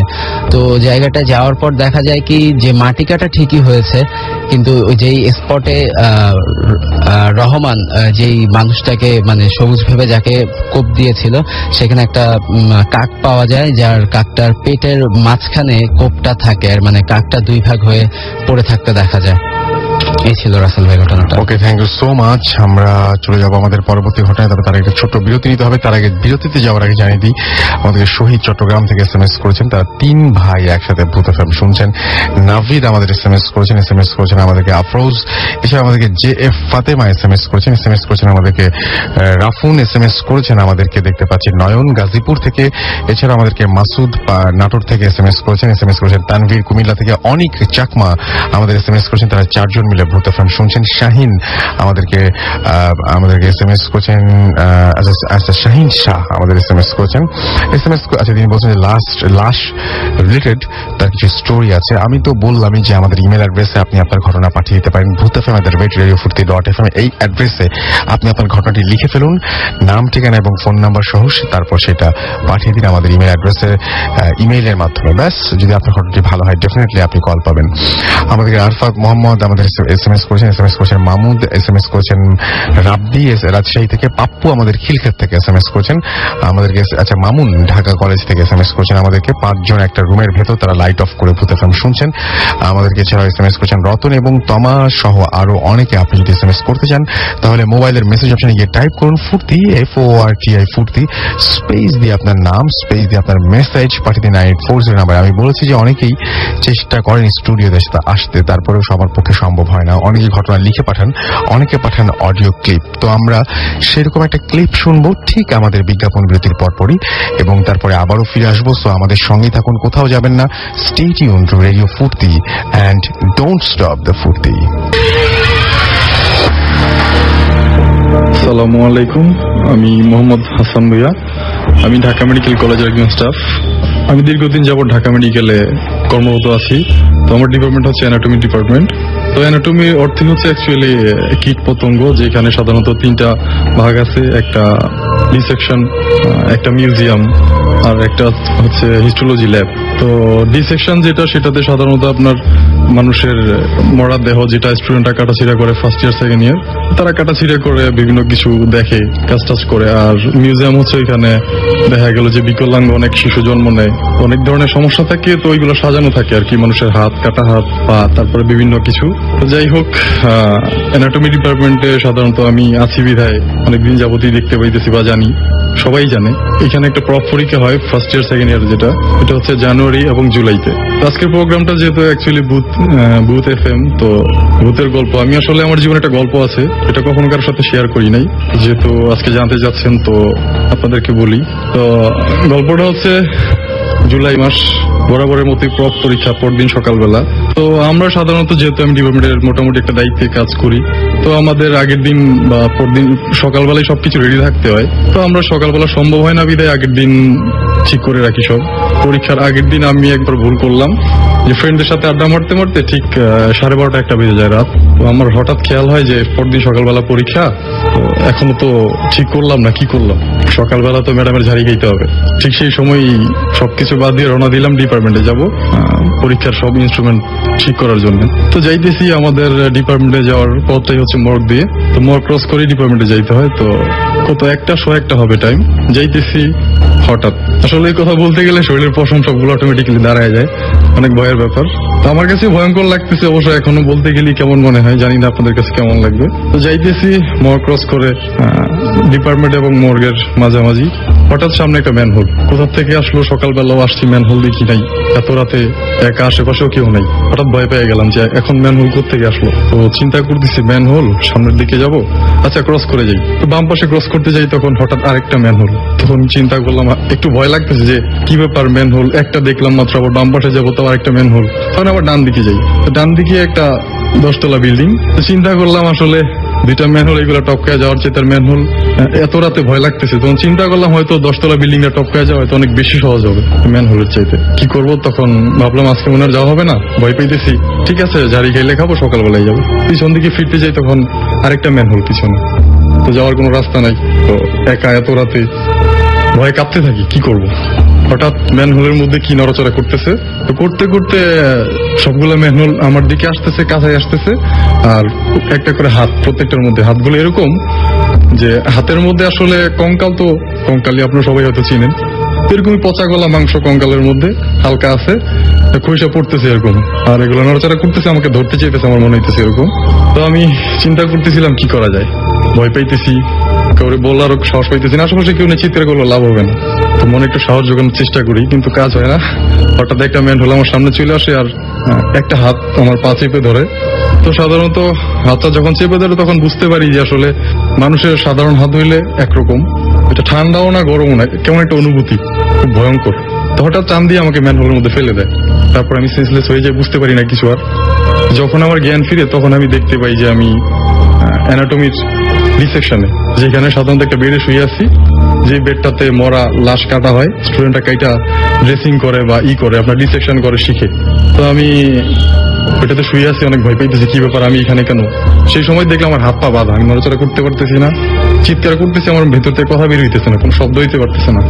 তো পাশে মালিক চাচা দেখলাম ছুরি কাঁচি সবকিছু, যেগুলো সাধারণত ওই মরা লাশের জন্য নিয়ে আসে ড্রেসিং করার জন্য, ডিসেকশন করার জন্য স্টুডেন্টদেরকে দেয়, সেটা আমাকে দিল, আমার এখানে পাশাই না রাখলো বেডের মধ্যে। তো বেডের মধ্যে রাখার পরে উনি চলে গেল। চলে যাওয়ার পরে আমাদের ডিপার্টমেন্টের পুরনো যে ম্যাডাম সাবিহা ম্যাডাম ছিল, সেই ম্যাডাম আসলো। ম্যাডামকে চিনতে পারি, কিন্তু ম্যাডাম ঠিক আছে, বাট একটু অদ্ভুত টাইপের মনে হইতেছে। বাট ম্যাডাম কিন্তু চেহারা মিল আছে, পুরোপুরি না, বুঝতেছি যে সাবিহা ম্যাডাম। তো উনি কাছে আসলো, আসার পরে আশেপাশে স্টুডেন্ট আসতেছে, তো স্টুডেন্ট সবাই অ্যাপ্রন পড়া, বাট আসলে এরা স্টুডেন্ট না। আমি তখন বুঝতে পারছি যে আসলে মানুষ না, অদ্ভুত। কারো চোখ 2টা, কারো 3টা, বা কারো একটাই চোখ, আমাদের 10টা চোখের সমান, অনেক বড় টাইপের চোখ। তো আমি খুব ভয়ে কাঁপতে থাকি, কি করব। আমি চিৎকার করতেছি, আমার কথা কেউ শুনতেছে না। তো সব জানলা দিয়ে দরজা বিভিন্নভাবে টপকায়, বিভিন্নভাবে আসতেছে। এরা যেভাবে আসতেছে সাধারণত আমাদের মতো মানুষ আসতে পারবে না। ভূত আসতেছে তখন বুঝলাম যে এরা আসলে ভূত। সবাই আমার পাশে এসে দাঁড়াইলো, চারোদিকে যেভাবে স্টুডেন্টরা সাধারণত একটা মরা বডি বা কঙ্কালের পাশে দাঁড়ায়। তো হঠাৎ এই সময় ম্যাডাম আসলো, আমাদের ডিপার্টমেন্টের head of the department Shamimara madam. ওনাকে চিনলাম যে উনি এসা সাবিয়া ম্যাডামকে বলতেছে, কি ক্লাস করাও, স্টুডেন্টরা তো ভালো পরীক্ষায় রেজাল্ট করতে পারে না, ভালোভাবে ক্লাস নিবা, ভালোভাবে শিখাবা। তো ম্যাডাম মাথা নিচু করে ঠিক আছে বলে দেখি, কিন্তু আমি যে তার ডিপার্টমেন্টের একজন স্টাফ সেটা তার খেয়াল নাই, মানে সে এটা বুঝতেছে না। আমি চিৎকার করতেছি, আমার কথা শুনতেছে না, মানে আমাকে একজন নর্মাল একটা ডেড বডি মনে করতেছে সবাই। ম্যাডামও সেদিকে কোনো করলো না, চলে গেল। পরে এই সময় সাবিহা ম্যাডাম বললো, ঠিক আছে তোমরা সবাই আজকে তোমাদেরকে যেটা শিখাবো সেটা হচ্ছে, আমাদের এখানে এখন যেটা আছে সেটা হচ্ছে একটা মানুষ। আমরা তো আসলে কেউ মানুষ, আমরা সবাই ভূত। ভূতের মানুষের মধ্যে তেমন কোনো তফাৎ নাই, শুধু একটাই তফাৎ, মানুষের ভিতরে 4টা প্রকোষ্ঠ থাকে, আর ভূতদের একটা বিষ, যেটাতে শুধুই ভালোবাসা থাকে। তো ঠিক আছে, ভালোবাসা থাকে, আজকে তোমাদেরকে আমরা মানুষ শিখাবো। মানুষরা তো অনেক নিষ্ঠুর, তো আমরা তো মানুষের মতো তো নিষ্ঠুর না, আমরা সেরকম কিছু, তাই আমরা ভূত কখনো কেটে দেখাবো না, আমরা একটা মানুষকে দেখাবো। ঠিক আছে, মালিক চাচাকে ডাকলো, ইনস্ট্রুমেন্ট গুলা বুঝাই দিল। দেওয়ার পরে সে বললো, আজকে আমরা হাত করবো, ডিসেকশন করবো, হাতের আর্টারি, ভেইন, নার্ভ টার্ভ সবকিছু দেখাবো, এগুলার কি। তারপরে সে আমার হাতটা টেনে নিয়ে ড্রেসিং করতে থাকে, ডিসেকশন করে হাতটা কাটে। তখন আমি আর বুঝতে পারি না। তারপর যখন আমার হাতটা ড্রেসিং করে আমি সেন্সলেস হয়ে যাই, তো হঠাৎ আমি যখন আবার জ্ঞান ফিরে আসে, তখন আমি দেখি অ্যানাটমির ইসেতে শোয়া, বারান্দায় শোয়া, মানে আমাদের মিউজিয়াম আর ডিসেকশনের যে বারান্দাটা আছে ওইটার মাঝামাঝি শোয়া, হাতে ব্যান্ডেজ, আশেপাশে আপাতত কেউ নাই। কি ব্যাপার, আমি এখানে হাতে ব্যান্ডেজ কেন? তখন কিছু মনে থাকে না। তো আমার তখন ওই কথাটা কল্পনা হয় যে আমি এরকম কিছু দেখছি বা এরকম কিছু হয়েছিল, ওই পর্যন্ত মনে আছে। তারপরে আমি লজ্জায় ঘটনাটা কাউকে বলি না, সবাই জিজ্ঞেস করে কি ব্যাপার, হাতে ব্যান্ডেজ কেন, এই সে। আমি সবাইকে বলি যে আসলে ছিনতাইকারী করছে, ছিনতাইকারী ধরছিল, তাই খুব দিছিল, কেটে গেছে। তো লজ্জায় কাউকে বলি না, কারণ সবাই আমাকে ভালো দেখছে। এখন যদি উল্টা পাল্টা কিছু সবাই ভাববে উল্টা, আসলে ঘটনাটা যে সত্য কাউকে বুঝাইতে পারতেছি না। তারপর এটা চিন্তা করলাম। তো আপনি যদি হয়তো বিশ্বাস করবেন না ঘটনাটা, আসলে আপনি কি ভাবতেছেন আমি জানি না। আপনি দেখতে পারেন এই যে এখন আমার হাতের মধ্যে সেই কাটা দাগটা রয়ে গেছে, এই যে দেখেন এখানে, এই থেকে এই পর্যন্ত কি অবস্থা ঘটছে। আসলে কল্পনা যে এত বড় বাস্তব হয়ে যায়, এটা মানে অকল্পনীয়। আমাকে দেখলে হয়তো আপনারা বিশ্বাস করতেন, হয়তো শুনলে অনেকে অবিশ্বাস করতে পারে, কিন্তু আমি নিজেই ভয় পাই, নিজে লজ্জাও পাই, ভয়ও পাই যে কি হইল। তারপর থেকে আমি আর কখনো ওই ডিপার্টমেন্টে রাতের বেলা যাই না, কখনোই যাই না, এখনো পর্যন্ত যাই না। আমার কাজ এখন যা হবে সব দিনে, যে বাঁচি আর মরি, চাকরি থাক বা না থাক, জীবন থাক, এই দিনের বেলা। এটা হচ্ছে আমার জীবনের মানে বাস্তব ঘটনা, যেটা আমি নিজেই প্রমাণ। তো আরেকটা ঘটনা আছে যেটা বলতে গেলে অ্যাকচুয়ালি যদিও আমার নিজের না, তারপরে যেহেতু ডিপার্টমেন্টে আছি, ডিপার্টমেন্টের অনেক ইতিহাস অনেকে জানে, তো আমিও এসে শুনছি, যদিও নিজের চোখে দেখি নাই। তো আমাদের হিস্টোলজি যেই ল্যাবটা প্রথমে আপনাদেরকে বলছিলাম যে ল্যাব আরেকটা ভাগ আছে ডিপার্টমেন্টের, তো সেই ল্যাবে সাধারণত স্লাইডের কাজ হয়, যেখানে ছোট ছোট টিস্যু কালেক্ট করে, এখানে অনেক ধরনের টিস্যু থাকে যেটা স্লাইডে সংগ্রহ করে। তো টিস্যুগুলা এর মধ্যে অনেক কিছু আছে, যেমন লিভার আছে, কিডনি আছে, স্টোমাক আছে, টোটালি মানুষের শরীরের বিভিন্ন কিছুই, বোনস থেকে হাড্ডি থেকে শুরু করে সবকিছুই। তো ওইগুলা স্লাইডে করে কভার স্লিপ দিয়ে আটকে আমরা মাইক্রোস্কোপে দেখতে হয়। মাইক্রোস্কোপ অনুবীক্ষণ যন্ত্র আপনারা সবাই চিনেন, সেটাতে দেখতে হয়। তো আমাদের এখানে এক চাচা কাজ করতো, তো কাজ করতো সবসময়, সে কাজ করতো রুমের মধ্যে, দেখাশোনা করতো। তো একটা স্লাইড এক কর্নারের মধ্যে পড়া, তো সে সবসময় স্লাইডটা দেখছে, অনেক সময় উঠাইতে গেছে কিন্তু হাতের সাথে আসে না, তার কাছে অনেক ওয়েট মনে হয়েছে বা আসতে চায় না, এরকম কিছু মনে হয়েছে। তো সবসময় সে যায়, এটাকে নিয়ে আসতে চায় কিন্তু হয় না। তো হয় না, এইভাবে ট্রাই করতে থাকে। স্লাইড যেই জিনিসটা আসলে অনেকে হয়তো স্লাইড সম্বন্ধে এক্সপিরিয়েন্স নেই যে স্লাইড জিনিসটা কি। তো স্লাইড হচ্ছে সাধারণত এগুলা সায়েন্টিফিক ল্যাবে থাকে, অনুবীক্ষণ যন্ত্র, যেহেতু এটার তো কোনো না কোনো কাজ আছে। অনুবীক্ষণ যন্ত্রে দেখতে হলে যে জিনিসটা করতে হয় সেটা হচ্ছে ছোট একটা কাঁচের টুকরা, সেটার ভিতরে ছোট টিস্যু, মানুষের যেমন আপনার চামড়া হইতে পারে, চোখের কোনো অংশ হইতে পারে বা হাড্ডি হইতে পারে, সেটা ছোট অংশ, ওইটাকে মানে স্টেইনিং করা হয়, মানে এটাকে বিভিন্ন প্রক্রিয়াধীন করে তারপরে মাইক্রোস্কোপে দেখার উপযোগী করতে হয়। অনেক কালার ইউজ করে ওটার মধ্যে, যেমন লাল আছে বা ব্লু হইতে পারে, নীল এবং হইতে পারে। তো সেটা দেওয়ার পরে তারপর ওইটা একটা ছোট আরেকটা অংশ আছে, সেটাকে কভার স্লিপ বলা হয়। ওই কাঁচের টুকরার উপরে টিস্যুটা দেওয়ার পরে তারপর কভার স্লিপ দিয়ে আটকানো হয়। তো আটকানোর পরে ওইটা গাম থাকে, ওইটা অ্যাড হয়ে যায়। পরে এটা মাইক্রোস্কোপে অনেক সুন্দরভাবে দেখা যায়। যেহেতু মাইক্রোস্কোপের কাজ হচ্ছে ছোট জিনিসকে বড় দেখানো, তো ছোট সেলটা হইলো এটাকে অনেক বড় এবং কি ভিতরে কি আছে টোটালি সব দেখা যায়। তো যাই হোক, চাচা সেটাকে একদিন যেহেতু উঠাইতে পারতেছে না, ওইটা নিয়ে কখনো ফোর্স করে নাই, তো হঠাৎ আরেকদিন কি মনে করে এটা থেকে উঠাইতে গেল, কিন্তু পারতেছে না কেন, তখন তার রাগ উঠলো যে আমি কেন পারতেছি না, আজকে এটা উঠাবো। তো সে জোরপূর্বক এটাকে উঠায়, তারপর সে চিন্তা এটাকে পরিষ্কার করে, তারপর মাইক্রোস্কোপে দেখার জন্য এটাকে সেট করে, তারপর সে মাইক্রোস্কোপে চোখ দেয়। চোখ দিয়ে যখন দেখতেন তখন থেকে ভিতর গিয়ে একটা নড়াচড়া করতেছে। টিস্যু তো নড়াচড়া করার কথা না, যেহেতু এটা অনেক আগে মৃত, এটাকে অনেক কি করার পরে অ্যাসিডের মারা গেছে। তো নড়াচড়া করতে থাকে, এটা ধীরে ধীরে অনেক বড় হইতে থাকে। বড় হয়ে এক পর্যায়ে এটা কভার স্লিপ ফাইটা তারপরে আইপিস দিয়ে, যেটা মাইক্রোস্কোপের সাধারণত চোখের কাছে থাকে, ওই অংশটাকে আইপিস বলা হয়। তো আইপিস ভেদ করে এটা তার চোখের ভিতরে চলে আসে, তারপর চোখ ভেদ করে আবার সাইড দিয়ে বের হয়ে যায়, ছোট একটা ফুটা হয়ে বের হয়ে যায়। বের হয়ে যাওয়ার পরে সে তখন থেকেই মানে একটু অন্যমনা হয়ে যায়। নর্মাল মানুষের যে একটা সেন্স থাকে সেরকমটা তার ভিতরে থাকে না। তো হঠাৎ সে আনমনা হয়ে যায়, সে বুঝতে পারে না আসলে কি হইলো, এরকম তো হওয়ার কথা না। তো যেহেতু তার চাকরি শেষ পর্যায়ে ছিল, তখন সে চিন্তা করতে আর চাকরি করবো না, এখানে যেহেতু এরকম হইলো, জীবন থাকতে চলে যায়, হয়তো একদিন জীবন চলে যেতে পারে। সেও কাউকে লজ্জা এটা বলে না, পরে সে চাকরি থেকে রিটায়ার্ড নিয়ে চলে যায়। যাই হোক, চলে যাওয়ার পরে তো এই হচ্ছে আর কি তার কাহিনীটা। আসলে এটা যদিও বাস্তব কাহিনী, আমি নিজের চোখে দেখি নাই, সবাই জানে সাধারণত ডিপার্টমেন্টের। তো চাচা কাউকে লজ্জায় বলে নাই, কিন্তু সে চিন্তা করলে এখন তো চলে যাবো, আর সমস্যা নাই, তো ঠিক আছে যাওয়ার আগে অন্তত একজনকে বলে যাই, যেন পরবর্তীতে তারা একটু সাবধানতা অবলম্বন করে। তো সে যখন যায় তখন ডিপার্টমেন্টের সবাইকে বলে যায় যে আসলে এরকম কিছু একটা আমার জীবনে হয়েছে, আমি সেই কারণে অ্যাকচুয়ালি চলে যাচ্ছি, কাউকে বলতে পারতেছি না, তো তোমরা একটু সাবধানীটি করো। তখন সে বলে যায়, তো সেই থেকে কথাটা সাধারণত ছড়ায় যায়। এই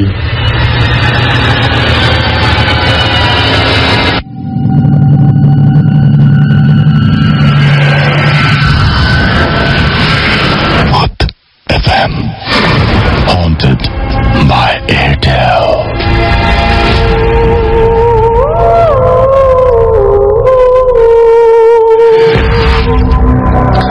শুনছেন সবসময়ের রেডিও ফুর্তি, চলছে ভূত এফএম হন্টেড বাই এয়ারটেল। আমি রাসেল আছি, সাথে আমার সাথে রয়েছে মাসুম এবং আজকের অতিথিরা।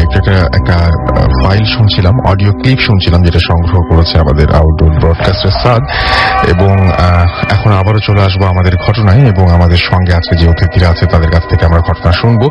তার আগে বেশ কিছু SMS অলরেডি আমার কাছে চলে এসছে, সেই SMS গুলো পড়ে ফেলতে চাই। আমি দেখতে পাচ্ছি যে আমার কাছে SMS করছেন এই মুহূর্তে জাহিদ, এবং আমাদেরকে SMS করছেন শুভ জুবায়েদ, আমাদেরকে SMS করেছেন।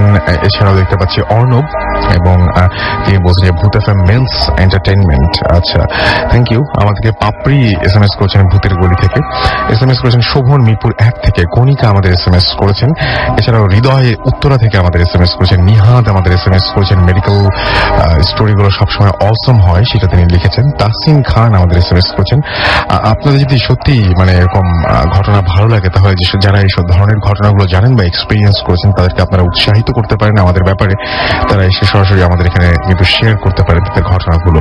এছাড়া আমাদেরকে ন্যান্সি SMS করেছেন আমাদেরকে দেখতে পাচ্ছি ব্র্যান্ড বস। এছাড়াও রবিন আমাদের SMS করেছেন, এবং আমাদেরকে SMS করেছেন নাহিদ নীলক্ষেত থেকে, এবং নীলক্ষেত ঢাকা ইউনিভার্সিটি থেকে। ইকবাল আমাদেরকে SMS করেছেন জাহাঙ্গীরনগর ইউনিভার্সিটি থেকে, এবং আমাদেরকে SMS করেছেন, তিনি বলছেন যে ঘটনাটা অস্থির ছিল। ওকে। ইমরোজ আমাদের SMS করেছেন আমাদেরকে মামুন, SMS করেছেন জান্নাত, লিখেছেন আই লাভ ভূত এফএম। সিয়াম আমাদের SMS করেছেন আমাদেরকে রাব্বি। এছাড়া আমাদেরকে মামুন SMS করেছেন মৃত্তিকা খুলনা থেকে। শান্ত আমাদের SMS করেছেন গাবতলী থেকে, এছাড়াও খালিদ আমাদের SMS করেছেন খিলক্ষেত থেকে, এছাড়াও সোনিয়া কুমিল্লা থেকে SMS করেছেন, মুমু আমাদের SMS করেছেন মুন্না, সাকিব সহ আরো অনেকে। আপনি যদি SMS করতে চান তাহলে মোবাইলের মেসেজ অপশনে গিয়ে টাইপ করুন ফুর্তি, FORTI ফুর্তি, স্পেস দিয়ে আপনার নাম, স্পেস দিয়ে আপনার মেসেজ পাঠিয়ে দিন 9840 নাম্বারে। সবসময় যে ঘটনা আপনাকে এক্সপিরিয়েন্স করতে হবে তার কোনো মান নেই। আপনি অন্য কারো ঘটনাও কিন্তু আমাদেরকে অবশ্যই পাঠিয়ে দিতে পারেন। কারো কাছ থেকে শোনা ঘটনা, সেটা আপনার রিলেটিভ হতে পারে, আপনার ফ্রেন্ডস হতে পারে, আপনার পরিচিত কেউ হতে পারে, কোনো সমস্যা নেই। আপনি ইচ্ছা করে আমাদেরকে অডিও ক্লিপ পাঠাতে পারেন। অনেকেই বলছেন ঘটনা পাঠাতে চাই, কিভাবে পাঠাবো, কিভাবে লিখবো। আপনারা কিন্তু বাংলায় ঘটনা লিখতে পারেন, ইংরেজি অ্যালফাবেট ব্যবহার করে আপনারা কিন্তু চমৎকার ভাবে ঘটনাটি লিখে দিতে পারেন। এছাড়াও আপনারা বাংলাতে লিখতে পারলে তো খুবই ভালো, বাংলাতেও লিখতে পারেন এবং সেটা আপনি সেই ফাইলটি, ওয়ার্ড ফাইলটি আপনি অ্যাটাচ করে পাঠিয়ে দিতে পারেন আমাদেরকে আমাদের ইমেইলের মাধ্যমে। এবং আমাদের ইমেল অ্যাড্রেসটি নিশ্চয়ই আপনাদের জানা রয়েছে, তারও পরে একবার স্মরণ করে দিই, bhutfm@radiofurti.fm, which is BHOOTFM@radioforti.fm। এটা হচ্ছে আমাদের অ্যাড্রেস। আর সেই সাথে আমি জানিয়ে দিচ্ছি যে এই মুহূর্তে ঘড়িতে সময় দেখতে পাচ্ছি 1:06 এবং আনফর্চুনেটলি যদি আজকের এই এপিসোডটিকেও মিস করে ফেলেন তাহলে আবারও শুনতে পারবেন। সেজন্য আপনি যেটা করতে হবে, আপনাকে আপনার এয়ারটেল নাম্বার থেকে ডায়াল করতে হবে 4040, সিলেক্ট করতে হবে চ্যানেল 22। দেখবেন যে একের পর এক বিভিন্ন এপিসোডের অপশন আপনাকে দেওয়া হচ্ছে। যে এপিসোডটি আপনি মিস করেছেন বা যে এপিসোডটি আপনি পুনরায় শুনতে চান সেটা আপনি সেখান থেকে শুনতে পারবেন। এছাড়াও আপনি যদি চান যে ভূত এফএম টিউনটি আপনার কলার টিউন, যেটা মাসুম এখন প্লে করছে, বা মাই টিউন হিসেবে সেট করে ফেলতে চান, যেটা এখন আমরা প্লে করছি এই টিউনটি, তাহলে আপনাকে যেটা করতে হবে সেটা হচ্ছে আপনাকে এই টিউনটির কোড নাম্বারটি মনে রাখতে হবে। The code is 92125। আপনি আপনার মোবাইলের মেসেজ অপশনে চলে যান এবং সেখানে গিয়ে টাইপ করুন CT স্পেস দিয়ে আপনি কোড নাম্বারটি লিখুন, which is 92125 এবং SMS-টি সেন্ড করে দিন 3123 নাম্বারে। ব্যাস, এই টিউনটি আপনার হয়ে যাবে। আর কথা না বাড়িয়ে আমরা ঘটনায় চলে যেতে চাই এবং আমাদের সঙ্গে আজকে আবারও একটা ঘটনা বাকি ছিল, সেই ঘটনার জন্য আবারও আরিফিন আমাদের সাথে জয়েন করেছেন। আরিফিনের কাছে আমরা চলে যাব এবং তার সেই শেষ ঘটনাটি আমরা শুনবো। থ্যাংক ইউ রাসেল ভাই। Hi listeners, this is Arifin. আজকে আমি ছোট্ট একটি ঘটনা বলবো। তার আগে একটু ছোট করে বলে নিতে চাচ্ছি যে অনেক সময় ছোটখাটো অনেক ঘটনার দ্বারা আমরা অনেক অবসেসড হয়ে যাই। যেমন লাস্ট টাইম যখন ভূত এফএম থেকে কাহিনী বলে আমি যখন নেমে যাচ্ছিলাম সিঁড়ি দিয়ে, এখানে 3-4টা ফ্লোর, খুব অন্ধকার থাকে সিঁড়িতে। তো অনেকে অনেক ধরনের কথা বলতো এর আগে যে বুকে একটু চাপ লাগে, একটু অন্যরকম ফিল হয়। তো লাস্ট যেটা হলো, লাস্ট যেদিন আমি নেমে যাচ্ছিলাম 2টার দিকে, আমি এই অন্ধকারের মধ্যেই নেমে যেতে আমার একটু ভয় লাগছিল সিঁড়িতে, বেশ ভালো ভয় লাগছিল। 4টা ফ্লোর পুরো ঘুটঘুটে অন্ধকার ছিল। তো একদম নিচের দিকে গিয়ে দেখলাম যে নিচে একজন দারোয়ান থাকেন, গার্ড থাকেন। ওনাকে আমি সিঁড়ি দিয়ে দেখলাম, জাস্ট উকি দিয়ে দেখলাম যে উনি সিঁড়ি দিয়ে নেমে যাচ্ছেন। ওনাকে দেখে আমার বেশ তখন সাহস ফিরে আসে, আমি তাড়াতাড়ি হাঁটতে থাকি। তো যখন 3rd ফ্লোর থেকে ওনাকে দেখলাম, নিচে গিয়ে যখন আমি গ্লাস ডোর খুলে বের হয়ে দেখি উনি ঘুমাচ্ছেন বাইরে। তো আমি আবারও তাকে দেখলেন, রাইট? তো আমি নিজেকে জাস্ট এটাই বুঝাই যে এটা আমার জাস্ট ব্রেইনের তৈরি করা আমার মুক্তির একটা পথ ছিল। আচ্ছা, তো ওটা দেখে আমার সাহস ফিরে আসে। তো এরপরে আমি গাড়িতে উঠি, গাড়ি স্টার্ট দিই। কখনো এরকম হয় না, আমার গাড়ির সবকিছু ওকে, 2003 মডেল। গাড়ি স্টার্ট দিই, গাড়ি স্টার্ট হচ্ছে না। তো গাড়ি স্টার্ট হচ্ছে না, অনেকক্ষণ ওয়েট করি, দারোয়ান এসে তারপর পাশে দাঁড়ায়। বেশ সময় নিয়ে ধীরে সুস্থে স্টার্ট করে আমি আবার গাড়ি চেক করি, সবকিছু ঠিক ছিল। তো এরপরে যাই হোক, অনেক দেরি হয় আমার এখান থেকে লিভ করতে। তো এটা এই জন্য বললাম যে অনেক সময় এত অবসেসড হয়ে যাই আমরা, ছোটখাটো বিষয়গুলা বা ব্রেইনও হয়তো তখন আমাদের নিয়ে একটু খেলা করে, যেগুলো সাইকোঅ্যানালিটিক্যালি ব্যাখ্যা করা যায়। তো আজকে আমি যে ছোট্ট কাহিনীটা বলবো, আমার জীবনে ঘটে যাওয়া একটা কাহিনী, যেটার আসলে সেরকম কোনো সরাসরি ব্যাখ্যা আমি পাইনি, তৈরি করতে পারিনি। তো ঘটনাটা হচ্ছে আমার গ্রামের বাড়ি, আমার নানা বাড়ি কুমিল্লা, দৌলতপুর থানা, তার পাশেই হচ্ছে চাপাপুর গ্রাম। তো আমাদের গ্রামটা হচ্ছে দৌলতপুর গ্রাম। তো অনেকদিন আগে, এটা 97-98 সালের কাহিনী। তো তখন চাপাপুর গ্রামে যে স্থানীয় যে মসজিদটা ছিল, ওই মসজিদে খুব পরহেজগার একজন ইমাম সাহেব ছিলেন। যে কোনো কারণে হোক, ওনার নামটা আমার ঠিক মনে নেই। তো 97-98 সালের দিকে উনি মারা যান এবং মারা যাবার আগে, ঠিক আগে উনি বলে যান যে ওনার পরবর্তীতে যিনি এই মসজিদের ইমাম হবেন তিনি পাঞ্জাব থেকে আসবেন এবং একটা লোক আসবেন, উনার জানাজার নামাজ পড়াবেন, পড়ানোর পরে উনাকেই যেন এই মসজিদের ইমামতি করতে দেয়া হয়। এই আবদারটা উনি রেখে উনি মারা যান। যেদিন উনি মারা যান দুপুর পর্যন্ত অপেক্ষা করা হয়। গ্রামের মানুষের শোনা কথা, গ্রামের মানুষ বলে যে ওই দিন দুপুরবেলা ঠিক জোহরের আগে আগে একজন ইমাম সাহেব আসেন এবং এসে উনি দাবি করেন যে উনি অনেক দূর থেকে এসছেন। কোথা থেকে আসছেন কিছুই কেউ জানে না, অনেক দূর থেকে আসছেন, ইমাম সাহেবের ডাকেই এসছেন, এক্স ইমাম সাহেব যিনি ছিলেন। তো উনার জানাজার নামাজটা উনি পড়াবেন। তো যথারীতি উনি সেই জানাজার নামাজ পড়ান এবং পড়ানোর পর থেকে গ্রামের মানুষ উনাকে আবদার করেন যে আপনি এই মসজিদের ইমামতি করেন, আমাদের ইমাম সাহেব বলে গেছেন এরকম এরকম আপনার ব্যাপারে। তো উনি রাজি হয়ে যান। এখানে একটা বিষয় লক্ষণীয় ছিল যে ওনার কোনো পরিবার ছিল না ওনার সাথে, ওনার চেনা পরিচিত কেউ ছিল না। উনি ম্যাক্সিমাম টাইম উর্দুতে কথা বলতেন, মাঝে মাঝে বাংলায় কথা বলতেন। তো ঘটনা শুরু আরো পরে আমি যখন আমার গ্রামে বেড়াতে যাই, তখন আমি কলেজে পড়ি 97-98 সালে, গ্রামে বেড়াতে যাই। তো আমার নানার বাড়ির পাশেই আরেক নানার বাড়ি, ওই নানার ঘরে আমার সম্পর্কে মামা হয় একজন ছিল, রাশেদ নাম। তো আমরা তুই তুই করে ডাকতাম, প্রায় সমবয়সী ছিলাম। তো মামাও আমাকে মামা বলে ডাকতাম, আমিও মামা বলে ডাকতাম। তো মামার কাছ থেকে শুনতে পারি যে ওই ইমাম সাহেব যিনি নতুন এসছেন ওনার মধ্যে কিছু অলৌকিক ক্ষমতা আছে। কিরকম ক্ষমতা? উনি প্রায় সময় এরকম ঘটছে ইদানিং যে কেউ মারা যাবার ঠিক আগে আগে উনি ওই জায়গায় পৌঁছে যান, উনার বাড়িতে পৌঁছে যান বা উনি যেই জায়গায় থাকেন ওখানে পৌঁছে যান, পৌঁছে উনাকে তওবা করান, সূরা টুরা পড়েন, তওবা করান এবং তারপরে ওখানে অপেক্ষা করেন। কিছুক্ষণের মধ্যে দেখা যায় যে ওই লোকটা মারা যায় এবং ইমাম সাহেব সূরা পড়তে থাকেন, সূরা শেষ করে উঠে চলে আসেন। তো আমি ঘটনাটা শুনে প্রথম উড়িয়ে দিই, জাস্ট হেসে উড়িয়ে দিই। আপনি বলতে চাচ্ছেন যে কেউ মারা গেলে উনি টের পান যে কেউ মারা যাচ্ছে, উনি টের পেয়ে যাচ্ছেন এবং আগে আগে ওখানে পৌঁছে যাচ্ছেন। তো এই ঘটনাটা অল্প 2-3টা ঘটনা এরকম ঘটার পরে গ্রামবাসী একটু রিভল্ট করে বসে। গ্রামবাসী উনাকে ঠিকভাবে মেনে নিতে পারে না। উনি যখন আসছে তখন গ্রামবাসী একটু প্রতিবাদী হয়ে ওঠে, উনাকে ঢুকতে দেয় না বাসায়। এরপর যেটা হতো, উনিও জিনিসটা টের পেয়ে যান যে উনাকে ঠিক সেভাবে আর অ্যাক্সেসটা দেওয়া হচ্ছে না গ্রামে বাসায়। তো উনি যেটা করতেন, উনি দূরে হয়তো দেখা যাচ্ছে কারো উঠানে বসে সূরা পড়তে থাকেন এবং বেশ জোরে জোরে সূরা পড়তে থাকেন এবং ইন দ্য মিন টাইম ওই বাড়িতে বা ওই জায়গায় কেউ একজন মারা যাচ্ছে। ঘটনাটা ঘটতে থাকে। তো এরকম 2-4টা ঘটনা ঘটার পরে আমি যেবার বেড়াতে যাই, বেড়াতে গিয়ে ঘটনাটা শুনি যে এই ব্যাপার এগুলো ঘটছে। তো মামা আমাকে বলে যে চল আমরা একটু দেখি, একটু খোঁজ নিয়ে দেখি কি করা যায়, একটু দেখি কি হচ্ছে আসলে ব্যাপারগুলা কি। তো এরকম মারা গেছে এরকম একজনের বাড়িতে আমরা যাই, আমাদের সম্পর্কে চাচি হয়। তো চাচা মারা গিয়েছিলেন, এরকম উনি এসেছিলেন, এসে এই ঘটনাটা ঘটেছিল। তো চাচির সাথে কথা বলি কি হয়েছিল, কি এই পুরো ব্যাপারটা একই। তো চাচি যেটা এক্সট্রা বলে এতটুকু যে চাচি ওই সময় চাচার মাথার কাছেই বসা ছিল, ইমাম সাহেব আসেন, ওনাকে তওবা টবা পড়ান।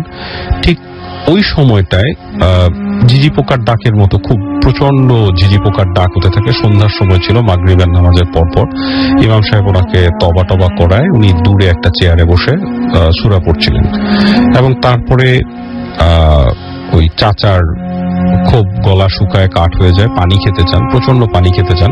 চাচি পানি আনতে যান, পানি এনে দেখেন উনি আর নেই, উনি মারা গেছেন। তো পুরো ঘটনাটা আমরা শুনি, শুনে আমরা চলে আসি ওখান থেকে। তারপরে আমরা চাপাপুর, পাশেই চাপাপুর গ্রামে যাই, ওই মসজিদ খুঁজে বের করি। মসজিদে গিয়ে ওখানে আরেকজন মুয়াজ্জিন ছিলেন, ওনার সাথে যোগাযোগ করি, দেখা করি, ঘটনাগুলোর সত্যতা জানতে চাই। তো ওই মুয়াজ্জিন বলেন যে ঘটনাগুলো সবই সত্য, আপনারা যা শুনে আসছেন সবই সত্য, তবে আপনারা ইমাম সাহেবের সাথে দেখা করতে পারবেন না। তো তখন আমরা আরো কৌতূহলী হয়ে যাই, কেন দেখা করতে পারবো না, কি আছে। তো উনি বললেন যে দেখেন, আসলে দেখা করতে পারবেন না এই কারণে যে উনি মসজিদে থাকেন না, উনি এশার নামাজের ঠিক পরপর কোথাও চলে যান এবং রাত্রেবেলা উনি মসজিদে থাকেন না। ভোরবেলা উনি আবার ফজরের নামাজের ইমামতি করার জন্য আসেন, সারাদিন বিভিন্ন জায়গায় থাকেন, ঠিক নামাজের সময়গুলোতে উনি মসজিদে চলে আসেন। তো এইরকম পরিস্থিতিতে আমরা ওনার সম্পর্কে যতই জানতে থাকি ততই আমাদের মধ্যে কিউরিওসিটির লেভেল আরো বাড়তে থাকে। তো এক পর্যায়ে আমরা ডিসিশন নেই যে আমরা ওই মসজিদে নামাজ পড়বো, প্রয়োজনে 5 বেলা নামাজ পড়বো, নামাজ পড়ে হলেও ওনাকে ফলো করব, উনি কোথায় যায় কি করে। তো যথারীতি পরদিন জোহরের নামাজের পরে আমি আর রাশেদ আমরা ওয়েট করতে থাকি। দেখলাম ইমাম সাহেব খুব ধীর গতিতে নামাজ টামাজ পড়ে সূরা টুরা পড়ে ধীরে সুস্থে বের হয়ে চলে যাচ্ছেন। তো আমরা সাইকেল নিয়ে উনাকে আস্তে আস্তে ফলো করতে থাকি। আমার যতদূর মনে পড়ে উনিও বিষয়টা খেয়াল করেন যে আমরা গ্রামের রাস্তা দিয়ে উনি হেঁটে যাচ্ছেন, আমরা ওনাকে ফলো করছি। তো এইভাবে ফলো করতে করতে করতে করতে দেখলাম উনি বাস স্টেশনে গিয়ে একটা বাস ধরে চলে যাচ্ছেন। তো রাশেদ বলল যে দেখ উনি হয়তো কোনো কাজে যাবে, আবার ফেরত আসবে, এর পরের ওয়াক্তের নামাজও উনি পড়াবে, so we better wait here, আমরা আগে কিছু 2-1 দিন দেখি উনি কোথায় যান কি করেন, তারপরে আমরা ওনার সাথে কথা বলি। এর ঠিক পরদিন একটা ছোট্ট ঘটনা ঘটে। রাশেদ খুব অসুস্থ ফিল করতে থাকে। ঘুমের মধ্যে সে কিছু আজে বাজে স্বপ্ন দেখে, যেটার মানে সারাংশ ছিল এরকম যে ওর একদম গলা শুকায় আসে, ওর খুব খারাপ লাগতে থাকে, ও ঝিঝি পোকার ডাকের মতো, প্রচন্ড ঝিঝি পোকার ডাকের মতো শব্দ শুনতে পায় ঘুমের মধ্যেই, হাঁসফাঁস করতে থাকে। এবং ও একটা সময় ছুটে আসে, বিকালবেলা ছুটে এসে আমার কাছে এই কাহিনীগুলো বলতে থাকে যে ওর কাছে খুব খারাপ লাগতে থাকে, ও ঘুমের মধ্যে কিছু অদ্ভুত দুঃস্বপ্ন দেখে, এবং এটাও দেখে যে ওই ইমাম সাহেব সূরা পড়ছে। তো আমি ওকে একটু হাসাহাসি করি, আমি বলি যে মামা তুই তো অনেক অবসেসড হয়ে গেছিস, তুই এতটাই অবসেসড হয়ে গেছিস যে এখন ইমাম সাহেবকে স্বপ্ন দেখতেছিস, তো তোকে নিয়ে তো আগাইলে এরপরে তো তোর ডেড বডি তো আমাকে বের করা লাগবে। খুব দুষ্টামি করতে থাকি। তো আমরা পুরোপুরি ভাবে ঘটনাটাকে মানে যতটাই দুষ্টামি করে হালকা ভাবে নিচ্ছিলাম। তো ইমাম সাহেবের কাছে কিছুতেই যেতে পারছিলাম না, অনেক চেষ্টা করে একবার এরকম সুযোগ হলো যে নামাজের পরে, আসরের নামাজের পরে ইমাম সাহেব উঠে যাচ্ছে, তখন আমি আর রাশেদ ওনাকে মসজিদের বারান্দায় ধরি। তো ধরে জিজ্ঞেস করি যে ইমাম সাহেব আপনার সাথে একটু কথা বলবো।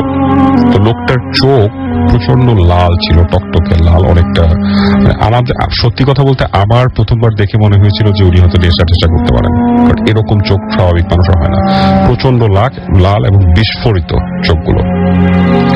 তো যাই হোক, খুব স্বাভাবিকভাবে আমরা কথা বলার চেষ্টা করি, কোত্থেকে আসছেন, কি আসছেন না আসছেন। উনি খুব একটা জবাব দিতে ইচ্ছুক ছিলেন না, জবাব দেন না, খুব অল্প কথায় উনি আমাদের পাশ কাটিয়ে চলে যাচ্ছেন।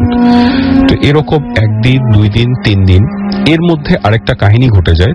3rd ডেতে এরকমই আমাদের চাপাপুর গ্রামে একজন লোক মারা যায়, এবং ওখানেও গ্রামবাসীরা প্রায় তখন মানে খুব হয়ে যায় ইমাম সাহেবকে নিয়ে, খুব টাচি। কিছু কিছু মানুষ যারা একটু পরহেজগার ছিলেন তারা খুব টাচি ওনাকে সেভ করার ব্যাপারে, তাদের কথা হচ্ছে উনি খুবই পরহেজগার এবং আল্লাহওয়ালা মানুষ, অন্য লেভেলের মানুষ। আর বাকি যারা তরুণ যুবক তারা একটু রিভল্টে শুনে যে উনি কেন আসবে, এরকম আমরা মানবো না, এটা হতে পারে না। তো ওই গন্ডগোলের মধ্যে আমি আর রাশেদও যাই, গিয়ে ওখানে ঘটনাটা একটু জানার চেষ্টা করি কি হয়। তো ঘটনাটা ছিল খুব সিম্পল, এরকম লোকটা অসুস্থ ছিল, বহুদিন অসুস্থতার পরে একদিন দুপুরবেলা ইমাম সাহেব এসছেন, ওনার উঠানে বসে উনি ওই রকম সূরা তিলাওয়াত করছেন। করতে করতে করতে করতে আসরের ওয়াক্ত হয়ে যায়, উনি মসজিদে নামাজ পড়ান, উনি মসজিদে যান না, আজান দেয়া হয়। আরেকজন যে মুয়াজ্জিন ছিলেন ওই মসজিদের, মুআল্লিম বলেন, উনি নামাজ পড়ানো শুরু করে দেন, ইমাম সাহেব তবু যান না। এবং ঠিক আসরের নামাজ শেষ হয়ে গেল, ওই লোকটা মারা গেল, ইমাম সাহেব উঠে চলে আসলেন, উঠে এসে উনি ওনার মসজিদে চলে গেলেন। তো ঘটনাটা ছিল এইটা। তো ওই দিনই আমরা বিকালবেলা অনেকটা জোর করি ইমাম সাহেবের সাথে কথা বলার চেষ্টা করি। উনি যখন একা আসরের নামাজ শেষ করলেন, পরবর্তীতে ওনার পাশে বসলাম, 2 পাশে 2 জন বসলাম, বসে জানার চেষ্টা করলাম, এবং তখন একটু কড়াকড়ি ভাবে বললাম যে দেখেন এটা আসলে হতে পারে, এটা স্বাভাবিক নিয়মের মধ্যে পড়ে না।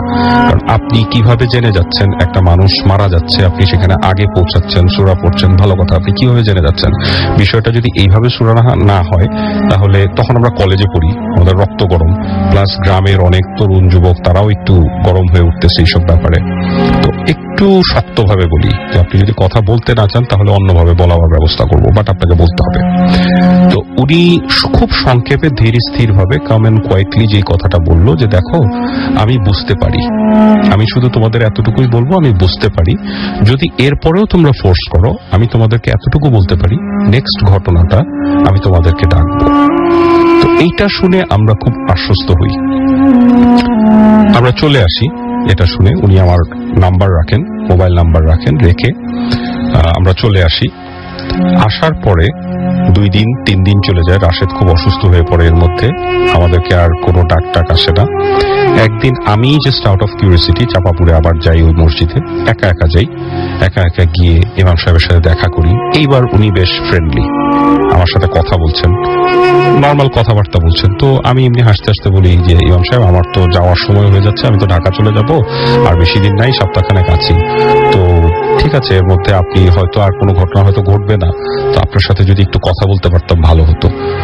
তো উনি বলছেন যে ঠিক আছে বাবা, এর মধ্যে আমি তোমাকে ডাকবো, একদিন কথা বলার জন্যই ডাকবো, আর যদি এর মধ্যে কোনো ঘটনা ঘটে আমি তোমাকে ডাকবো। মানে উনি আমাকে অ্যাভয়েড করেন সবভাবে। আমি ওই দিন মসজিদ থেকে বের হয়ে আসছি সাইকেল নিয়ে, কালো সাইকেল নিয়ে আসছি। ঠিক তখন দেখি রাশেদ আবার বাসা থেকে আসছে মসজিদের দিকে। আস্তে বলতেছে রাশেদ আমাকে, কিরে ইমাম সাহেব তো ডাকলো। আমি বললাম ডাকলো মানে? কাকে ডাকলো? কেন, তোকে বলেনি? আমি বললাম যে কি বলবে? তখন বললো, কেন কালকে ভোরে তোকে বাজারে যেতে বলেনি? তো আমাদের গ্রামটা মফস্বল থেকে যেখান থেকে শুরু হয়েছে ওখানেই একটা হাট আছে, অনেক বড় গ্রামের হাট। তো বলতেছে ওখানে যেতে বলেনি তোকে কালকে ভোরে? আমি বললাম না, আমি তো এখনই মসজিদ থেকে কথা বলে আসতেছি, এরকম কিছু তো বলেনি। কই, আমাকে তো বললো, আমি তো এখনই ওনার সাথে কথা বলে আসতেছি। আমি বললাম তুই কোত্থেকে কথা বলে আসতেছিস? তখন বলতেছে যে আমার বাসার সামনে ওনার সাথে দেখা হয়েছিল, আমি ওনার সাথে কথা বলি এখন আসতেছি। তোর কথা জিজ্ঞেস করলাম, বলতেছে তোর বাসা থেকে বললো তুই চাপাপুরের দিকে গেছিস, তাই আমি এদিকে আসতেছি। আমি একটু অবাক হলাম যে ও ইমাম সাহেবের সাথে কথা বলে আসতেছে, আমি মসজিদ থেকে কথা বলে যাচ্ছি। তো যাই হোক, আমাকে উনি কিছু বলেননি। তো আমি রাশেদকে খুব ভালো মতো আমি বলি, তোর তো জ্বর মামা, আসলে তুই জ্বরের ঘরে প্রলাপ বকতেছিস আর কিছুই না, তো তোকে কি বলছে ভালো করে বল। তো ও আমাকে বলতেছে কালকে ভোরে ফজরের পরে বাজারে যেতে বলছে। ভালো কথা। তো আমরা ঠিক করি যে, আমাকে বলে নাই, তারপর আমরা ঠিক করি যে আমরা বাজারে যাব।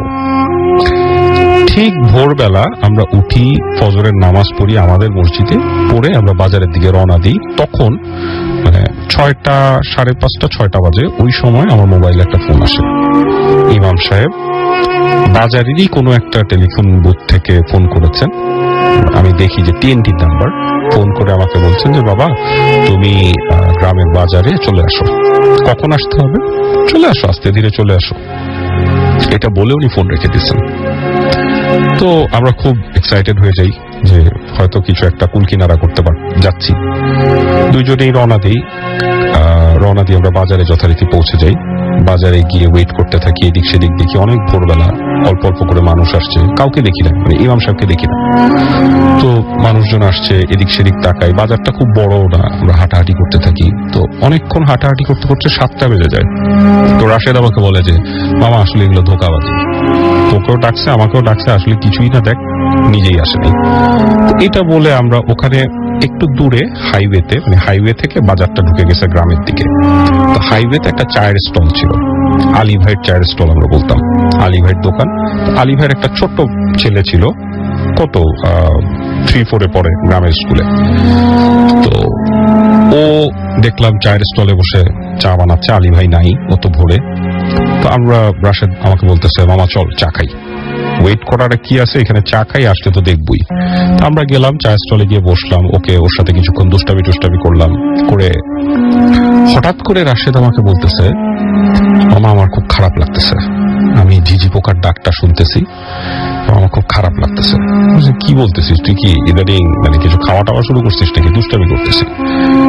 না মামা, আমার সত্যি খুব খারাপ লাগতেছে, সেই ঝিঝি পোকার ডাকটা আমি ভিতরে শুনতে পাচ্ছি, আমার শরীর কাঁপতেছে। আমি হঠাৎ ওর গায়ে হাত দিয়ে দেখলাম ওর জ্বর আসতেছে।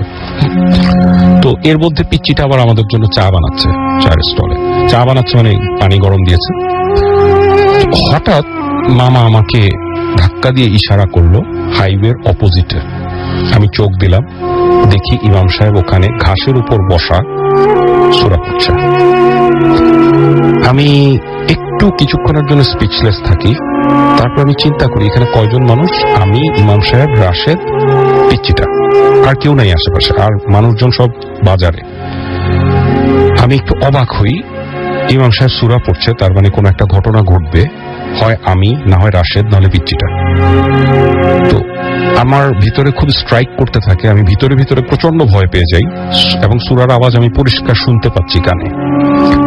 ওই মুহূর্তে দেখি গ্রামে ওই বাজার থেকে হাঁটতে হাঁটতে দুজন ইয়াং ছেলে, আমাদের থেকে একটু বয়স্ক হবে, তারা এসে ওখানে বসে গল্প করতে থাকে। তো আমি আবার রাস্তা ক্রস করে ইমাম সাহেবের এই সাইডে আসি, হাইওয়ের এই সাইডে যেখানে উনি গাছের উপর বসা, ওখানে বসে ওনার সাথে কথা বলার চেষ্টা করি বারবার, মানে হয়তো ওনাকে একটু বাধা দেওয়ারই চেষ্টা করছিলাম, বাট উনি কোনো কথার কোনো জবাব দেন না, অ্যাজ ইফ মানে উনি আমাকে শুনতেই পাচ্ছেন না।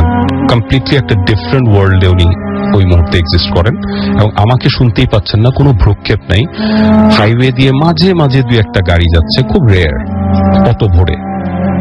তো আমি অনেকক্ষণ ওনার সাথে কথা বলার চেষ্টা করে ব্যর্থ হয়ে আমি দেখি যে উল্টা দিকে আমার চোখ পড়ে টি স্টলের দিকে, কাঠের বেঞ্চিতে যে দুইটা ছেলে আসছিল তারা মোটামুটি তর্কাতর্কি করছে এবং হাতাহাতি করছে। তো তখন আমার ইনস্টিংক্ট কাজ করে যে হয়তো বা আমাদের মধ্যে কেউ একজন ট্রাবলড, কে হতে পারে, হয়তো পিচ্চিটা। আমার ইনস্টিংক্ট বলে দেয় যে পিচ্চিটাই ট্রাবলড। কেন? কারণ আমি দেখতে পাচ্ছি দুজন লোক হাতাহাতি করতেছে একটা সময়, যদি চায়ের স্টল থেকে কিছু নিয়ে পিচ্চিটাকে মারে, মানে আমার ইনস্টিংক্ট এটা কাজ করতে থাকে। তো সাডেনলি আমার কি হয় জানি না, আমি দৌড়ায় চায়ের স্টলের দিকে যাই, ততক্ষণে হাতাহাতি মারামারি হচ্ছে ওই দুইটা ছেলের মধ্যে। রাশেদ মোটামুটি ভয় পেয়ে নিচে বসে পড়ছে এবং প্রচন্ড জ্বর, গা কাঁপতেছে। আমি কি করব বুঝতে পারি না, আমি জাস্ট পিচ্চিটাকে বলি যে তুই দৌড় দিয়ে মামা চায়ের কাপগুলো ধুয়ে নিয়ে আয়। আমি চাচ্ছিলাম ওকে এখান থেকে সরায় দিতে কোনোভাবে, এই দিক থেকে সরাই দিতে, কারণ তখন হাতাহাতি হচ্ছে রীতিমতো, এবং তাদেরকে কিছু বলতে যাওয়াটাও ঠিক না, কারণ তারা মানে প্রচন্ড স্ল্যাং ইউজ করছে, গালাগালি করছে, হাতাহাতি করছে। আমি জাস্ট পিচ্চিটাকে বলি যে মামা তুই কাপগুলা ধুয়ে নিয়ে আয় বাজার থেকে। ও জাস্ট কাপগুলা নেয়, কোন রকমে কাপা কাপা হাতে কাপগুলা নিয়ে একটা দৌড় দেয়। ঠিক পর মুহূর্তে আমি শুনতে পাই একটা লরির সাইরেন প্রচন্ড জোরে। আমি দেখতে পাই, স্পিচলেস হয়ে যাই, আমার কিছু করার থাকে না, জাস্ট লরিটা পিচ্চিটাকে ডোলে নিয়ে চলে যায়। কয়েকটা মুহূর্ত আমরা 4-5টা মানুষ একদম স্পিচলেস অবস্থায় রাস্তার দিকে তাকায় থাকি। আমাদের সবার চোখের সামনে ঘটে যাওয়া একটা ঘটনা। আমি আজ পর্যন্ত এটা আসলে নিজের ভাষায় ডিসক্রাইব করতে পারি না, কি হয়েছে, কেন হয়েছে আমি জানি না। জাস্ট এইটুক মনে আছে, 2-1 মিনিটের মধ্যে দেখি ইমাম সাহেব উঠে হেঁটে চলে যাচ্ছে। এর পরদিন আমরা ওইভাবেই চলে আসি এবং বহুদিন পরে শুনতে পাই যে ইমাম সাহেব ওখান থেকে চলে গেছেন এবং এরপরে আর ওনাকে এই অঞ্চলে কেউ খুঁজে পায়নি, দেখেনি। ওকে, থ্যাংক ইউ সো মাচ। আমরা অনেকক্ষণ ধরে একটা ঘটনা শুনলাম এবং আপনারা অনেকেই এটার প্রশংসাও করছেন, দেখতে পাচ্ছি। আমাকে দেখতে পাচ্ছি অনেক SMS ইনফ্যাক্ট এর মধ্যে চলে এসেছে। থ্যাংক ইউ আরিফিন ভাই। জয় আমাদের SMS করেছেন এবং SMS করে বলছেন যে আচ্ছা SMS পড়া হয় না, কিন্তু তার বেশ মন খারাপ। সোহেল মুক্তাগাছা থেকে আমাদের SMS করেছেন এবং আমাদেরকে SMS করেছেন দেখতে পাচ্ছি যে ফুয়াদ হাসান শেরপুর থেকে, এবং আমাদেরকে SMS করেছেন আশিক। এছাড়াও DSR আমাদেরকে উত্তরখান থেকে SMS করেছেন। আমাদেরকে এছাড়াও SMS করেছেন আসিফ সিলেট থেকে। সুস্মিতা বণিক আমাদের SMS করেছেন এবং তিনি বলছেন যে ভূত FM তিনি মিস করেন না। এছাড়াও আমাদেরকে শুভ মিরপুর 1 থেকে SMS করেছেন। SMS করেছেন আমাদেরকে লিসা রাজশাহী থেকে, লিখেছেন অসম। আমাদেরকে সঞ্জিদা নারায়ণগঞ্জ থেকে SMS করেছেন এবং তিনি বলছেন যে লাস্ট এপিসোডটা তিনি আর আম্মুর সাথে এনজয় করেছেন। রিমু আমাদের SMS করেছেন, থ্যাঙ্কস জানিয়েছেন আরিফিন ভাইকে। আমাদেরকে এছাড়াও প্রিয়দর্শিনী SMS করেছেন চট্টগ্রাম থেকে, লিখেছেন যে অসম হচ্ছে। আমাদেরকে কানিজুর রহমান SMS করেছেন। SMS করেছেন আমাদেরকে রাব্বি মৃধা। এছাড়াও আমাদেরকে তাসিন খান SMS করেছেন। সাব্বির আমাদের SMS করেছেন, লিখেছেন অসম স্টোরি। এছাড়াও শুভ জুবায়েদ আলামিন আমাদের SMS করেছেন। বিপুল তানোর থেকে আমাদের SMS করেছেন, লিখেছেন ভেরি নাইস স্টোরি। এছাড়াও আমাদেরকে রাব্বি SMS করেছেন। SMS করেছেন আমাদেরকে সামি এবং প্রিয়া, তারা ধানমন্ডি থেকে আমাদের সঙ্গে আছেন। এছাড়াও আমাদেরকে মীরাবাজার থেকে শাহিন SMS করেছেন। এছাড়াও আমাদেরকে আলামিন SMS করেছেন রামপুরা থেকে। ইমরান SMS করেছেন আমাদেরকে। SMS করেছেন আমাদেরকে প্রমিত সহ আরো অনেকে। আপনি যদি SMS করতে চান তাহলে মোবাইলের মেসেজ অপশনে গিয়ে টাইপ করুন ফুর্তি, FOORTI, ফুর্তি স্পেস দিয়ে লিখুন আপনার নাম, স্পেস দিয়ে আপনার মেসেজ পাঠিয়ে দিন 9840 নাম্বারে। আমরা আবারও ফিরে যাব ঘটনায়, তবে তার একটা ছোট্ট বিরতি নিতে হবে। বিরতির পরে আবারও ফিরে আসছি। সো আমাদের ছেড়ে কোথাও যাবেন না, স্টে টিউনড টু রেডিও ফুর্তি অ্যান্ড ডোন্ট স্টপ দ্য ফুর্তি। শুনছেন সবসময়ের রেডিও ফুর্তি, চলছে ভূত এফএম হন্টেড বাই এয়ারটেল। আমি রাস্তাল আছি সাথে, আমার সাথে রয়েছে মাসুম এবং আজকের অতিথিরা যারা এতক্ষণ পর্যন্ত আমাদের সঙ্গে রয়েছেন তাদেরকে আরো একবার অনেক অনেক অনেক অনেক ধন্যবাদ জানাচ্ছি। জানিয়ে দিচ্ছি কিভাবে আমাদের এসএমএস করতে হবে। আমাদের এসএমএস করার নিয়মটি হচ্ছে মোবাইলের মেসেজ অপশনে গিয়ে টাইপ করুন ফুর্তি, FOORTI ফুর্তি, স্পেস দিয়ে লিখুন আপনার নাম, স্পেস দিয়ে আপনার মেসেজ পাঠিয়ে দিন 9840 নাম্বারে। যারা আমাদের ইমেইল করে ঘটনা পাঠাতে চান বা অডিও ক্লিপ পাঠাতে চান তারা আমাদের ইমেল অ্যাড্রেসটি লিখে ফেলুন বা মনে রাখুন bhutfm@radiofurti.fm, which is BHWTFM@RADIOFOORTI.FM। ঘটনা যদি ভালো হয় সেটার দায় সেটার পুরোপুরি প্রশংসার দাবিদার আপনারা, কারণ আপনারা এই ঘটনা পাঠান, কষ্ট করে স্টুডিওতে এসে ঘটনা সবাইকে শোনান, আর অনেকে অনেক কষ্ট করে কালেক্ট করেন ঘটনা যদি খারাপ হয় তাহলে বুঝতে হবে সেই দায়িত্ব একদম পুরোপুরি আমার। যাই হোক, এই জন্য বলছি যে সবচাইতে ভালো, সবচাইতে সেরা ঘটনা যে ঘটনাগুলো আপনিও শুনতে প্রচন্ড ভয় পেয়েছেন বা যে ঘটনাগুলো আপনাকে কেউ বললে আপনার প্রচন্ড ভয় লাগতো, সেই ঘটনাগুলো আমাদের পাঠিয়ে দিন। আমরা অনেক সময় ইমেইলে পড়ি যে কিভাবে ভালো ঘটনা কোনটা এটা বুঝবো। আসলে ওই ঘটনাটা যদি আপনাকে কেউ বলতো তাহলে আপনি কতটা ভয় পেতেন এটার উপরে ডিপেন্ড করছে ঘটনাটা কতটুকু ভালো। সো আপনার ঘটনা যত বেশি ভালো হবে তত বেশি আপনার ঘটনা সিলেক্টেড হওয়ার চান্স থাকে। সো সেরা ঘটনাগুলো আমাদের পাঠাবেন আশা করি। আর আমাদের ইমেল অ্যাড্রেস তো বললামই, সেই সাথে আমি জানিয়ে দিচ্ছি আরো একটা খবর। সেটা হচ্ছে যে আপনি যদি বইমেলা গিয়ে থাকেন, এখন তো অমর 21-এর বইমেলা চলছে, রেডিও ফুর্তি ভূত এফএম শোনেন যারা, সেই সমস্ত লিসেনারদের পাঠানো ভৌতিক অভিজ্ঞতা সংকলন নিয়ে 21-এ বইমেলায় প্রকাশিত হয়েছে ভৌতিক গল্প সংকলন ভূত এফএম, এবং রেডিও ফুর্তিতে প্রচারিত ফুর্তি ব্লকবাস্টার কিং অফ গানা নিয়ে প্রকাশিত হয়েছে 4 রঙা কমিক্স কিং অফ গানা। পাওয়া যাচ্ছে দেশের সব বইয়ের দোকানে, আর বই মেলায় বর্ষা দুপুর স্টল নাম্বার 114। ব্যাস, আমরা ফিরে যাচ্ছি আবারও ঘটনায়। আমাদের সঙ্গে রয়েছেন আমাদের আরো একজন নতুন অতিথি, আমরা তার কাছ থেকে শুনবো তার রিসেন্টলি ঘটে যাওয়া একটা ঘটনা। তার আগে জানতে চাইবো আপনার নাম এবং আমাদের জানিয়ে দিন যে আপনি কোথা থেকে এসেছেন। হাই, আমি মোহাম্মদ ফাহাদ ফয়সাল, আমি উত্তরা থেকে এসেছি। আচ্ছা, ঘটনাটা বেশ 3 দিন বা 4 দিন আগে ঘটনা। আমি শাহবাগে গিয়েছিলাম, ইয়াতে যে আপনার যে প্রতিবাদ হচ্ছিল, আমি ওখানে গিয়েছিলাম। তো আমি যেখানে শাহবাগে রাত্রেবেলা সাইকেল চালিয়ে গিয়েছিলাম, তো সাইকেল থেকে রাত্রেবেলা বেশ রাত হয়ে গেছিল। বাসায় আমার ফোন দিয়েছিল যে তাড়াতাড়ি বাসায় আসলে আমার মা বাবা অসুস্থ। তো যত রীতি আমি সাইকেল চালাচ্ছিলাম।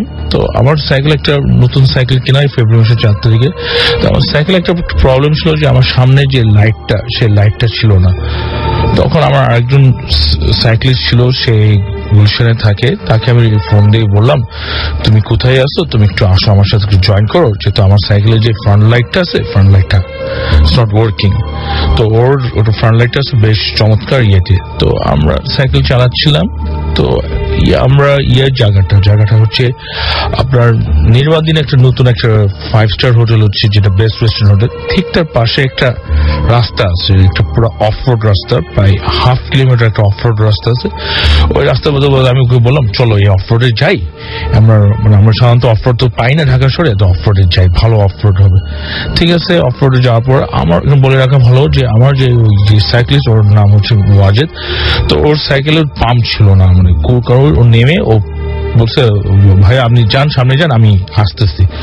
তো সাইকেলে ও পাম্পিং দেওয়ার সময় আমি কি করলাম, আমি আমার সাইকেলে করে, আমি খুব নতুন সাইকেল, আমার মধ্যে খুব একটা এক্সাইটমেন্ট কাজ করছিল। তো আমি খুব জোরে চালাচ্ছিলাম। জোরে চালানোর পর হঠাৎ অচমকে সাদা একটা ভুড়া একটা মহিলা জাতীয় কি যে একটা ছিল, ফ্র্যাকচার অফ সেকেন্ড আমি দেখলাম। দেখে আমি জোরে ব্রেক দিলাম। ব্রেক দেওয়ার পর আমি পুরো I tumble down I fail down পর আমি ব্যাডলি আমার আমার বাম পাশে হাঁটুতে প্রচন্ড ব্যথা পাই। ব্যথা হওয়ার পর আমি আশেপাশে আমি দেখি যে কিছুই নাই, কি দেখলাম কিছু বুঝে উঠলাম না। তখন আমি উঠতে পারতেছি না, কি করবো কি বুঝে উঠতে পারছি না। তখন আমি আস্তে আস্তে করে সাইকেলটা আমি সাইক্লিং করবো কি করবো বুঝতে পারতাম। আস্তে আস্তে সে তো পিছনে আসলে ভাই আমি পড়ে গেলেন কেন? তখন আমি বললাম যে ভাইয়া আমি তো একটা জিনিস দেখলাম। কি জিনিস দেখলাম? বললাম আমি একটা সাদা একটা বুড়ির মতো একটা মহিলা দেখলাম, জাস্ট পাস্ট হবে। বলছেন তাই নাকি ভাইয়া? তা ভাইয়া কিন্তু আমি তোমাকে বললো এখানে থাকার ঠিক হবে না, তো তাড়াতাড়ি চলো। তো সামনে ওইখানে একটা আছে, একটা বেঙ্গলদের একটা অফিস আছে সামনে। তখন আমি একটু সাহস করে সিকিউরিটি গার্ডকে জিজ্ঞেস করলাম, ভাইয়া এখানে কি এই ধরনের কোনো ঘটনা ঘটে নাকি?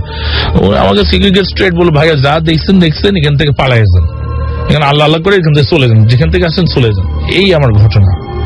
ওকে, তো আপনি এর আগে কোনোদিন কোনো কিছু দেখেছিলেন না একদম, মানে আপনি তো ওরকম কোনো চিন্তার মধ্যে না? এখানে প্রসঙ্গে বলার কি, আমার সাথে যে সাইক্লিস্ট যে ছিল সে একদিন আমাকে বলতেছিল, ভাইয়া মানে রাত্রেবেলা ওইখানে না যাওয়া। ও আমার সাথে শেয়ার করছে, বলতেছে ভাই একদিন অবশ্যই রাত্রেবেলা সাইক্লিং করে চালাচ্ছিল, কোনো গুলশানে কি একটা অনুষ্ঠান ছিল, পার্টি টার্টি ছিল। সে আমাকে বলতেছে সে সাইক্লিং চালাচ্ছে ওই ওয়েতে, ওই রাস্তায় পাশে। বলতেছে সে লাইক আতরে গন্ধ শুনছিল। সে বলছে এত মিডল অফ লাইক 2টা-3টার সময় আতরে গন্ধ আসে, পরে আতরে গন্ধ আসার কথা না। ওকে, থ্যাংক ইউ সো মাচ। আপনার ঘটনার জন্য আপনাকে অনেক ধন্যবাদ। আমরা দেখতে পাচ্ছি যে আমাদেরকে লিটন ময়মনসিং থেকে SMS করেছেন, আমাদেরকে SMS করেছেন ঢাকাতে জুরাইন থেকে রায়হান, এছাড়াও লাল ভাই আমাদের SMS করেছেন আমাদেরকে হামজা, SMS করেছেন আবির চট্টগ্রাম থেকে, সুমন সরকার সিলেট থেকে SMS করেছেন, বর্ষা আমাদের SMS করেছেন আমাদেরকে শর্মিলা, SMS করেছেন নাইমুর সাভার থেকে, এছাড়াও আমাদেরকে শামীম নোয়াখালী থেকে SMS করেছেন, আরিফ আমাদেরকে SMS করেছেন আমাদেরকে ইথিকা, এছাড়া আমাদেরকে SMS করেছেন পরি গাজীপুর থেকে, ফারুক আমাদেরকে SMS করেছেন মধুপুর থেকে, এছাড়া আমাদের SMS করেছেন নসিব, আমাদেরকে SMS করেছেন গুলশান মুন্না, এছাড়া আমাদেরকে SMS করেছেন প্রান্ত কামরাঙ্গী চর থেকে, আসিফ নেওয়াজ আমাদের SMS করেছেন রাজশাহী সিটি কলেজ থেকে, সাজ্জাদ আমাদের SMS করেছেন খিলক্ষেত থেকে, জাকিয়া আমাদের SMS করেছেন আমাদের মিরাবাজার সিলেট থেকে শাহিন, এছাড়া আমাদেরকে ইলেকট্রিক্যাল বয় আতিক SMS করেছেন সিলেট পলিটেকনিক ইনস্টিটিউট থেকে, এছাড়া আমাদেরকে আনিমুল বরিশাল থেকে SMS করেছেন, তুহিন আমাদের SMS করেছেন এবং তিনি বলছেন যে তার জীবনে ঘটে যাওয়া বেশ কিছু ঘটনা আছে এবং সেগুলো তিনি শেয়ার করতে চান। আমি তো জানিয়ে দিয়েছি ইমেল অ্যাড্রেসটি, আরো একবার একটু পরেই জানিয়ে দেবো। দিবা আমাদেরকে SMS করেছেন সাব্বির, SMS করেছেন আমাদেরকে রাব্বি, SMS করেছেন কাউসার শিকদার, SMS করেছেন আমাদেরকে প্রসেনজিৎ, এছাড়াও আরো অনেকে। সো অনেকের SMS এখনো পড়তে পারলাম না, ঘড়ির কাঁটা বলছে আমাদেরকে বিদায় নিতে হবে, হাতে আর তেমন সময় নেই। আমি আরো একবার যাবার আগে আমাদের ইমেল অ্যাড্রেসটি আপনাদেরকে স্মরণ করিয়ে দিতে চাই, আর সেটি হচ্ছে bhutfm@radiofurti.fm। আপনি বাংলা ইংরেজি ভাষার যে কোনো একটিতে আপনি চাইলে আমাদের এখানে ইমেল করে জানিয়ে দিতে পারেন আপনার ঘটনা। যদি আপনি স্টুডিওতে এসে বলতে চান তাহলে আমাদের কোনোই সমস্যা নেই। যদি আপনি চান যে আপনার ঘটনাটি আমরা পড়ে শোনাবো, সেটা তো কোনো সমস্যা নেই, কিন্তু আপনার ঘটনাটি অবশ্যই ভালো হতে হবে, সেটা হচ্ছে সবচাইতে বড় কথা। আর আপনি যদি চান যে আপনি নিজেই ঘটনাটি মানে রেকর্ড করে পাঠাবেন আমাদেরকে, তাহলে সেই অডিও ক্লিপটিও আপনি এই অ্যাড্রেসে পাঠিয়ে দিতে পারেন। যাই হোক, আজকের মতো মোটামুটি এখানেই শেষ করতে চাই। যাবার আগে জানিয়ে যাই চলছে অমর 21 মাস, এবং আমরা জানি যে আমরা একদিন 1952 সালে বুকের রক্ত দিয়ে সালাম, বরকত, রফিকেরা এই মাতৃভাষার সম্মান রেখেছিলেন, এবং আমরা এখনো 21 এলেই আমরা আবেগে আপ্লুত হয়ে পড়ি, আমরা একসাথে আমাদের মন ভরে ওঠে বেদনায়, সেই সাথে আমরা গর্বে মাথা উঁচু করে দাঁড়াই। আজ 21শে ফেব্রুয়ারি আন্তর্জাতিক মাতৃভাষা দিবস, এই আমাদের এক বিরাট অর্জন। তো ভূত FM এর সকল লিসেনারদের পক্ষ থেকে, রেডিও ফুর্তির পক্ষ থেকে আমরা সেই ভাষা সৈনিকদের জানাই আমরা সেই বিনম্র শ্রদ্ধা, এবং সেই সাথে আমরা তাদেরকে আরো একবার স্মরণ করতে চাই। আমরা তাদের মানে বাঙালি জাতি কখনো মানে এটা ভুলে যাওয়ার মতো না, এবং তাদের অবদান সেটা আমাদেরকে প্রেরণা যোগায়, আমাদের সামনে এগিয়ে নেয় তারাই। তো আমরা আশা করব যে আমরা মানে আগামী সপ্তাহে আবারও নতুন নতুন সব ঘটনা নিয়ে আবারও ফিরে আসবো আপনাদের মাঝে, এবং সেই জন্য অপেক্ষায় থাকলাম। একটি সপ্তাহ জুড়ে আপনাদের পাঠানো ঘটনার জন্য অপেক্ষা করব আমরা। সো আমাদের ইমেল অ্যাড্রেসটি মনে রাখুন এবং আমাদেরকে ঘটনা পাঠিয়ে দিন। আজকের মতো এখানেই শেষ করছি আমি এবং মাসুম। আগামী সপ্তাহে আবারও কথা হবে একই সময়। সে পর্যন্ত সবাই ভালো থাকবেন, সুস্থ থাকবেন, সুন্দর থাকবেন, মোস্ট ইম্পর্টেন্টলি ফুর্তি থাকবেন। আজকের মতো এখানেই টাটা।